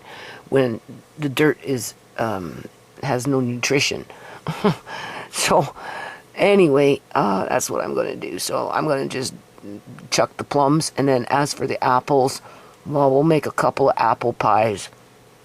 And maybe I'll give some to my son and he can do whatever he wants. Or maybe I'll give some to Tisha. Or if they're still in good shape, then I'll still keep some. And if I want to cook something in the oven, like an apple crisp or something, I can do that too. Otherwise, I'm not canning fruit. Not now. And I've only got 10 more pounds of red potatoes to dehydrate, which I'm going to do today. Mash and dehydrate. I'm going to dehydrate them today. And then I'm going on to those carrots and those parsnips after the fact. And then in a month, 2 months, when I'm caught up with things, that's when I'll pick up with potatoes again to get that full case that I want. Because I'm not at a full case of dehydrated mashed potatoes yet, but that's my goal, right? But I don't need to do it right now. I can put it off for a couple months, because I'm probably at 6 jars right now. I'm at the halfway mark. So when I've got more time, then I'll buy, 20 pound. As a matter of fact, like I said, I wanted to go to my little favorite, quote unquote, Punjabi, little food grocery store with vegetables and stuff, and they might even have a 100-pound bag of potatoes for $40, right? Which would be a better deal than from, say, a Canadian superstore, and maybe even better potatoes. So I'm not worried about it. I could always go on Facebook and look online and probably have some farmer drop off 100-pound of potatoes if I really wanted them that bad. But in the meantime, all right, so now we're going to get back to this. What I was saying, it's going to be a long-ass video, but it is what it is. So we were talking about, I was talking about, oh, I got that candy mint in my mouth. Fairy tales. Touched on Hansel and Gretel, touched on the Three Little Pigs, and then we've got the Red Riding Hood going to her grandma's house, right? And who's running past and plotting and scheming and looking and spying on her as she's going, goes to grandma's house, kills grandma, eats grandma, and then dresses up in disguise to make the, fake the funk, so that the wolf can eat Little Red Riding Hood. It's the same thing with these landlords. They take your money, they promise you they're going to fix things, and you can live and be happy, right? In terms of they're a good landlord, they're not going to screw you around, they're not going to, right? If something breaks, they'll be there to fix it, and they're not going to be sneaking around and spying on you, putting spyware in your house and fucking energy weapons, none of that shit, God forbid. You'd be a very unscrupulous person to do that to your tenants, but you never know. Some of these landlords are pretty freaking crooked, people. There's energy weapons going through my yard and in my house. How is that happening? I'm just saying. And, doesn't want nothing good for Little Red Riding Hood. They just want to eat them, take what they can, right? And then we've got the Pied Piper.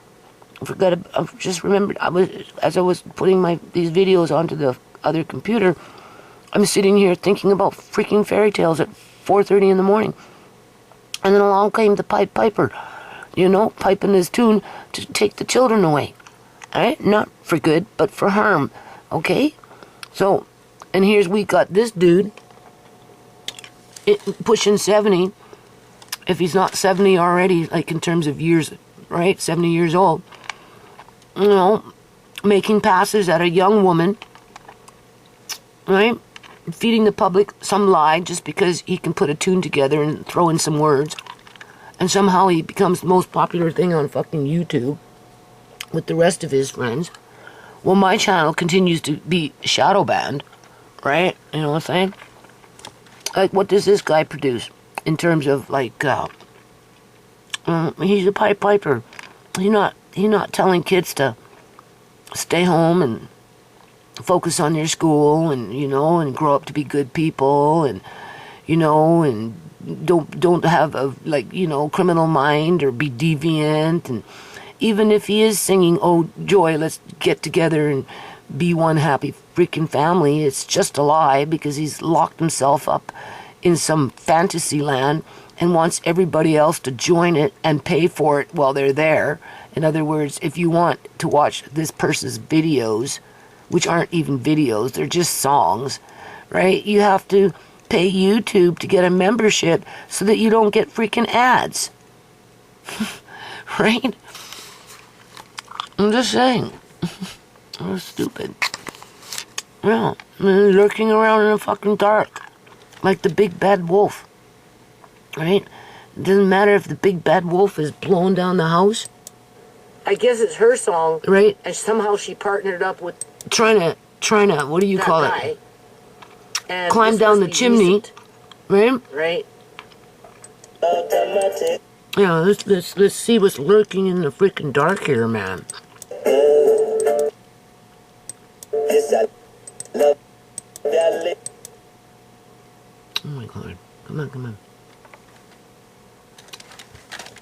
Where did this mouse go?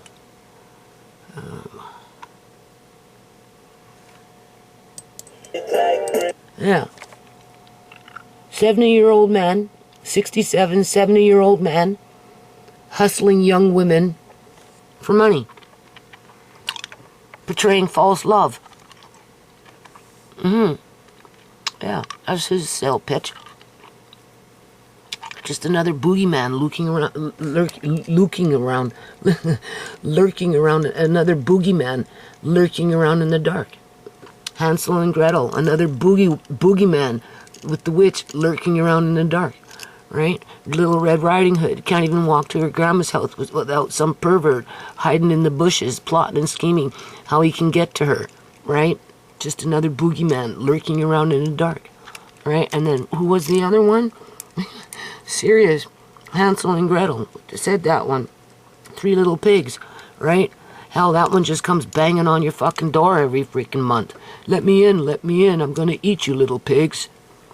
Yeah, give me what I want. And even when they give me what I want, I'm still gonna fucking eat you because that's all it ever was.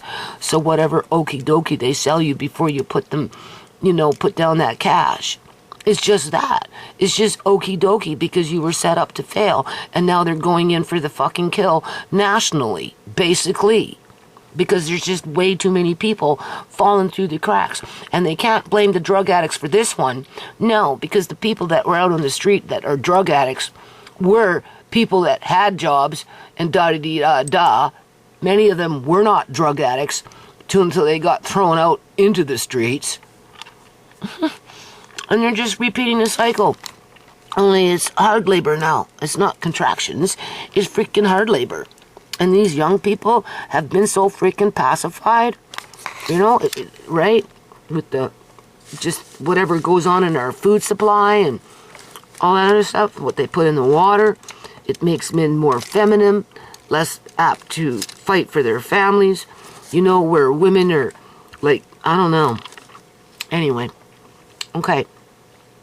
So, we got a whole lot of big bad wolves running around, all right, banging on people's doors, trying to climb into chimneys, trying to lure these young people out into the streets so that they can be taken advantage of, right? You know what I'm saying? You don't have to lure them to the house. You just have to get them out on the streets. And once they're out on the streets, hell, they'll be lured here, lured there, lured so much until finally one day somebody's just going to snuff them out. Yeah. And the cops won't give a shit. No, because there's kickbacks to it, people. That's why. Alright.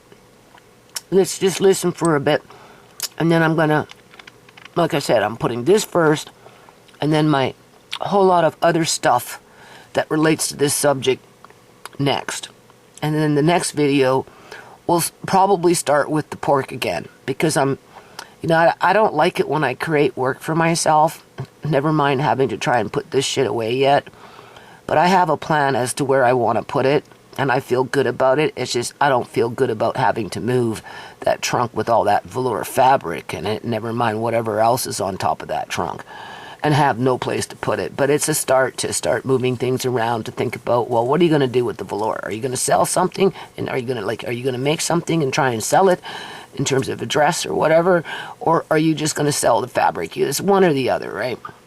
You're not doing no good sitting in a freaking trunk for 14 freaking years because you basically lived in a yard for 12 years, more outside than you did inside, and your life fell apart because you were fighting to not have it fall apart as it was falling apart anyway. Why do you think I put all those years in that yard, people? So I had a fucking place to live. But I was lured into the house to think that I had a place to live. So therefore, because I had a place to live, I had security. Stay as long as you want. We won't raise the rent. Move, take it now, or come back and it won't be here. Do or die. But if you come, you will live. Because it's a good deal, right? You know what I'm saying? And then you're motivated to work in the fucking yard when you wake up and realize that, oops, maybe it was a mistake because the yard is a freaking nightmare. But I'm here now. It's not like I can pack up and move. You know what I'm saying? And I've got 8 people that depend on me, that want to have a sense of family. So yeah, you're going to work in the yard like a fucking slave so that you have a place over your head for your family. Believing in your landlord, the one that convinced you to take it now. Not because they were trying to help you, but because they were planning to eat you. And yeah, Shemai's dead, eaten and forgotten about. Sierra's dead, eaten and forgotten about. Uncle John's dead, eaten up and forgotten about. You know what I'm saying? Yeah. To almost $2,900 a month. I realized this. Our rent would increase to almost $2,900 a month. I realized this was ridiculous for a one-bedroom apartment. I'm just so angry that as a landlord, I shouldn't have to feel guilty about owning property or properties in our case. And I've been living in my car for over a year trying to save. I want to know who they're pricing these expensive ass apartments for. It is Oh, your next generation of drug addicts. Trash, eh? It's just people to walk on by and say they did it to them freak themselves, right? cruel, inhumane, and torture. It's absolute torture. Today, we're diving into the world of sky-high rent prices. People on TikTok are sharing their horror stories about... Well, guess what? Mama Lynn gonna be up on TikTok with my manager, Andre. And we're gonna really put the freaking call out there. Damn rights. Yeah. For sure. We'll write our own fairy tale. How about that? That might be a good little fun project. Let's write a fairy tale. Something that will go down in history. Terrible landlords and outrageous costs.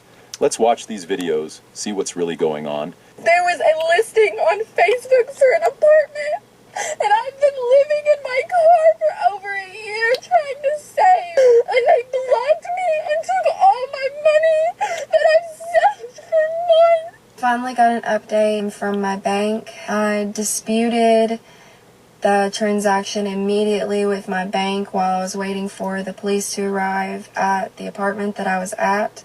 The police showed up and I filed a police report.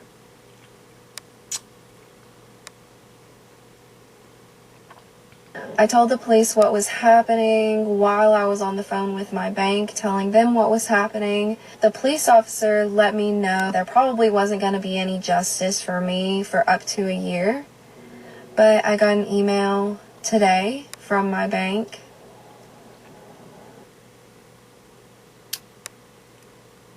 They're not going to give me my money back. It was more than the amount that they even disputed. They wouldn't even dispute 3 other transactions that I had sent to them. There was another $1,000 that they wouldn't even dispute for me because I had sent it, even though it was a scam. It was $2,250 that I lost. I just really hope that they needed it more than I did. I'm just so angry that as a landlord, I shouldn't have to feel guilty about owning property or properties in our case. Nobody is angry at you just because you own property, period. Owning property is usually something that people strive for. Owning properties, in your case, is usually the problem. Buying up all of the affordable housing in an area so that you can make a profit is a problem. Raising rent exponentially hand over fist every single year while making 0 advancements to your properties is the problem. Yeah. Intentionally outbidding... Yeah, they're tearing down the house 14 years later. We're still waiting for it to happen, but you know it's coming. And because it's coming, that justifies the actions of criminal activity, negligence, right? You know what I'm saying? And gangsterism. When you got wolves knocking on your fucking door all the time, trying to bust it in so they can hurt you, climbing through your chimney so that they can hurt you, huffing and puffing to blow the house down so that they can hurt you, because they want to hurt you and nothing else but hurt you. That's the only reason they're doing it, is because that's like a freaking gangster, man, right? You know what I'm saying? first-time homeowners and low-income homeowners or potential And don't say, oh, well, if you leave the house, they won't hurt you no more. No, that's not true. They want you to leave the house so you end up out on the fucking streets so that they can hurt you there, too. And if they're not going to hurt you, they're going to let their sidekicks hurt you. The ones that they partnered up with. Those bullies can hurt you. It's just a different level of hurt. Ultimately, though, you get lured to your death, and it gets written off as business as usual. For those that profit off of this crap, that is. homeowners so that you can continue to pad your own pockets is a problem. I have said it before, being a landlord is not a job, it is an investment. And you cannot be mad at anybody but yourself if your investment does not pan out. And nobody else is responsible for making sure that your investment pans out except you. The problem with many landlords, not all. Well, yeah, that's why they kick out people, though. Get out. It's good business to have $3,500 for this house. But the minute you move, we're not going to be asking for 35. Fuck no. We can get 45. We're just making it sound like we're reasonable landlords. No, they're not reasonable landlords because the minute you're gone, they're going to jack it up to 4,500 a month, up and down, break up the house into 2 suites, if not more. Yeah. And then, just, find a different way to attack you at the next destination, assuming that you can even get there. I'll be going to the courthouse fighting for my grandkids. Yeah. Blind as a bat, I don't care. I'll fight right to the bitter fucking end. Yeah. And I wouldn't be afraid to take it back to the Supreme Court of Canada to continue to fight, because you know I won't qualify for a lawyer. Oh, God, no. They'll disenfranchise me. They'll say you're homeless. You must be a drug addict. Why haven't you died yet? You know, we're waiting for that to happen because we know your kind. You all do it to your fucking selves, right? They're very good at flipping the script.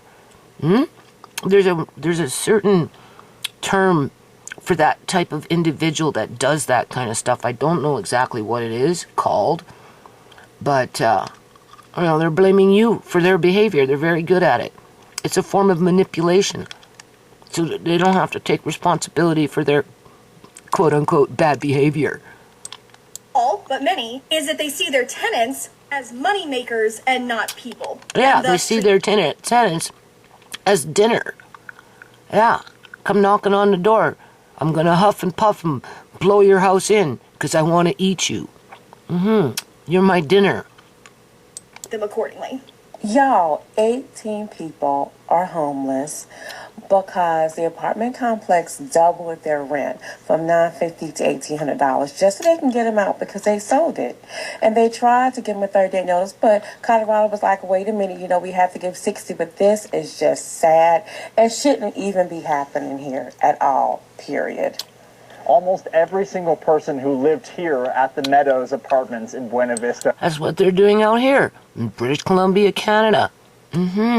Wiping out whole apartments in one swoop under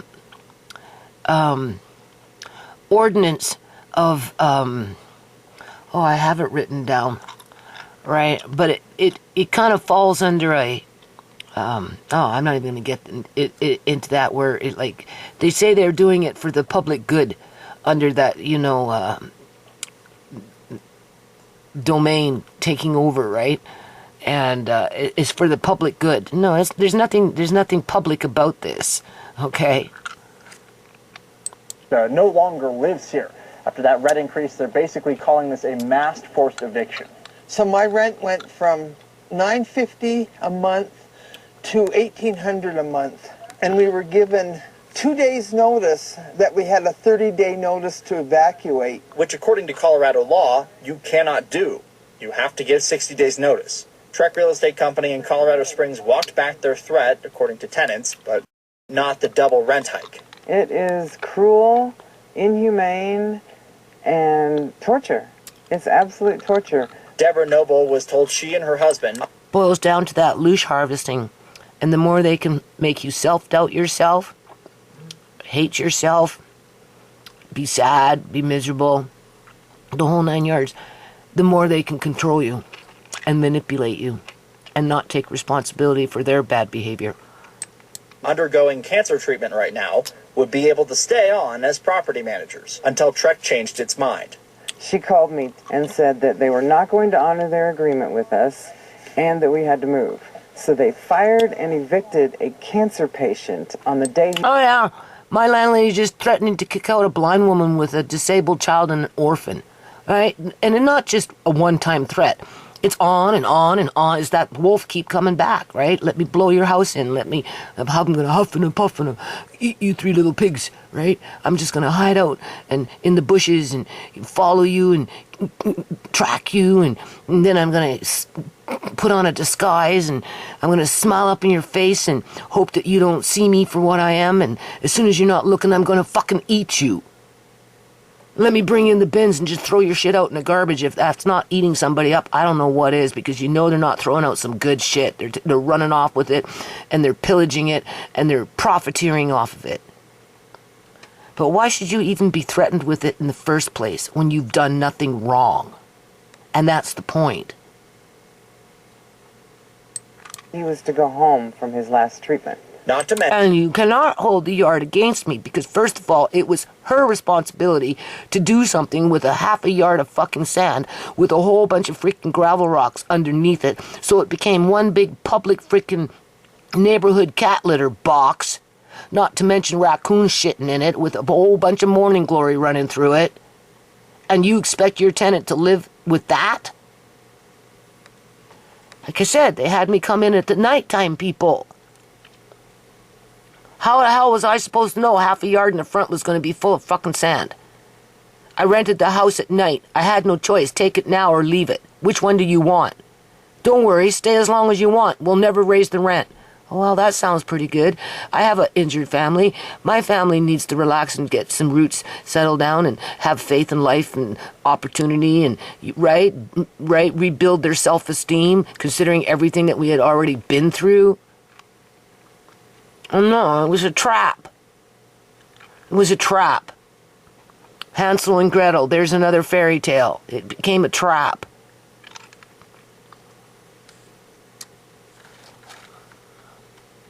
Oh man, this upsets me so much. Mention all of this during the holidays. 18 people suddenly homeless in a tight housing market. Oh no, they're wiping out whole buildings out here. 4,000 people, X number of buildings, paying a little lower rent because they've been in those buildings for 20 years, 15 years, 25 years, who knows, but for a very, very long time. And whatever they're paying now will triple by the time they're kicked out of those apartment buildings. And that's assuming you can even find a replacement in terms of who can afford 3 times the rent.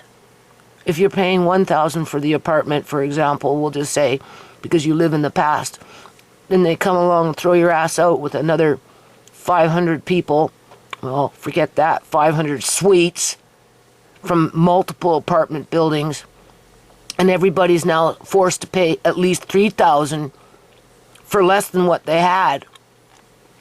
And if you kicked out 500 suites with 5 people in every suite, we'll just say, round it off, that's what, 25,000 people that get evicted within a 60-day period, all expected to pay $3,000 compared to the $1,000 they were paying, as if they could even find a fucking place to live? Yeah, okay. That's why they're bringing in legislation to lock people up now under the Mental Health Act in British Columbia, Canada, through this last election. Because the Conservatives, I guess they're trying to clean up the streets with all the homeless people, right? They're running around strung out on drugs, freezing their asses off, right? I'm just saying. And so, yeah, they, the modules, they only want to deal with these modules, and even then the modules themselves in terms of these little stack and pack containers that they turn into suites, a 1-room suite per container. I don't know how many rooms you get in one container. And it's like row housing for prison inmates. You know, there's only so many people you can put in those things. And so, yeah, now they brought in legislation to really up the ante so that even more people can be locked up against their will under the Mental Health Act. Yeah. One man still hasn't found a home and has to live with his elderly parents, and he's elderly. Noble says she was told the new owners are going to redo the apartments, but didn't care how they had to do it or who. So what? They rip out carpet and put down this, what is this brown crap that they put on the floor? You know, that wood, imitation wood. And then they put in the ceramic tiles, which is worse than vinyl because they're hard. Right? And they're hard to keep clean. I don't like ceramic tiles, right? I prefer vinyl. And I like carpet. But they remove all that because they figure they get a better deal with this brown, you know, it's like flooring, but it's not real wood. Anyway. Who got in the way? They want everybody out. It's perfectly... I'm going to say this, and I'm going to say this humbly in hopes that I inspire someone on this Tuesday morning. My biggest flex in life right now is that, baby, I work a corporate job, but I live in a $900 apartment in the city. So I'm curious to hear people's thoughts on this. I'd always understood that the rent should basically equal the mortgage wherever possible, because landlords, on top of the mortgage, they're paying maintenance fees, strata fees, all those things. And then you're hoping that when you sell the property, that cost is recouped in whatever valuation was added. But is that the case, or should your mortgage not be covered by the rent? I might be completely wrong on that. I'm curious to hear people's thoughts. I'm so upset right now, like upset, but I'm angry. I'm more angry than anything. I'm upset that I can't break the contract where I live because it will affect me. But then again, I'm so tired of this whole entire property. I'm just over it. I'm tired. Because I've been living in this property for 5 years, and I had transferred buildings for issues. The first one was because the plumbing wasn't working, their conditioning wasn't working, so they transferred me to another one. On the other one, there was a bunch of creaking sound on top, like them old creepy houses that it wouldn't even let me sleep at night. I would have to wear like earplugs. This third one, where I'm living right now, was okay until I had some neighbors moving right in front of me. And I don't know what is going on in that apartment, but I'm so tired of them because there's always people coming in and out, people coming in and out. And it's not regular people, it's homeless people, like a lot of them. They don't just do that. They don't just come in. They knock on every neighbor's door. They sleep in the hallways. I have not just, put a complaint to the office, but also the neighbors. We have told them. They give us the security cards. We call security, but they're still always here. They changed the lock number and things like that downstairs because it's secured. And even then, still, they're always inside. The hallway always stinks. I'm paying $1,700 to not have peace, to get my packages stolen, because that's what I just got stolen. I got literally all my packages that arrived today stolen. And I had to be dealing with all these creepy people. I had to triple make sure that my door is locked every time I leave. I literally, every time I have to open the door, if it's not my husband, I literally open the door with a knife in my hands. And even then, I cannot break the contract. It's ridiculous. It's just, I'm so frustrated. I went to go to the office right now and I ranted to the person right there. I'm like, I'm just tired. Literally, I'm tired. So he came with me to the door of the neighbors. He knocked on the door for me. And the neighbors were like, well, I didn't get it. Like, no, you didn't. But the people that are always coming into your house did. And they're like, if you could show us like a little video or like the cameras and everything, we could tell you who it was. I'm like, first of all, they shouldn't even be here. They're not on a contract. Like, what do you mean? They're like, oh, we could secure your package over here in our house. I'm like, what? Don't you already secure it by telling people to take it? But I'm upset. Landlords right now are making absolutely no sense. We are renting a 1-bedroom apartment, and we originally signed our lease about 2 years ago for around $2,700 a month. A year later, our rent got increased by $50. Okay, no big deal. We re-signed. And then we got our proposal letter about a month ago stating our rent would increase to almost $2,900 a month. So we sat down, talked about it, realized this was ridiculous for a one-bedroom apartment because we could pay an extra couple $100 and get a completely remodeled two-bedroom apartment. We told them no thanks, we will not be renewing our lease, and now we're probably moving into a two-bedroom sometime next week. So after we told them we will not be renewing for $2,900 a month, our exact same apartment is now on the market for almost $2,600, about $300 less. And landlords, once they have you living in their place, they realize that it's so much more convenient to just increase your rent because there's a likelihood you don't want to go through the trouble and move out to find a new place. But now, because they sent this proposal to us, they have to go through the trouble of finding a new tenant, and because they realize $2,900 is absolutely ridiculous for a one-bedroom. Well, here where I live now, this house will go up for $4,500. And whether they rent it as one house for some immigrant family coming in with all those subsidies, or whether they break it up into two separate suites and get their money that way. Yeah, and well, the tenants will be expected to work on the yard, all right, and they will just pick up where I left off, and nobody will give credit where credit is due in terms of what has already been built or laid into the ground where you're not walking on fucking sand and that stupid shit and water drainage problems in the back, and you know what I'm saying? Like it's just, makes me think of fairy tales. They have dropped the price to $2,600. This is one of the huge... But whoever thought that the fairy tale would relate to landlords? Because we were always, like, when you were a kid, you the boogeyman, right? Right? But then, look who's the Pied Piper. Selling people the old okie dokie. Nothing with substance. Right? Isn't that what pipers do? They steer the children away with nothing for no good, with no substance. Nothing good out of it will come out of it. Right? They do for self because they're wanting to hurt the kids versus help the kids.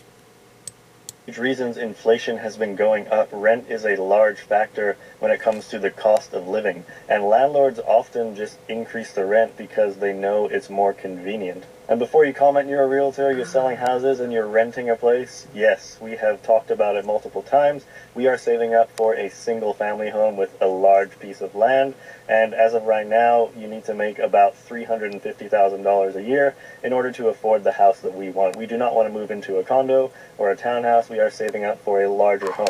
And as of right now, I definitely am not making that much money. So yes, we are going to be renting in the near term, probably for another 2 or 3 years. But the situation had me thinking, maybe if you are getting an increase in your rent, maybe just say you're not going to renew, tell them you're going to be shopping for other places. Once your apartment comes back on the market, just apply for it again, because we could save $300 just by staying put. Let me know your thoughts in the comments. Has this happened to you, and what would you do in this situation?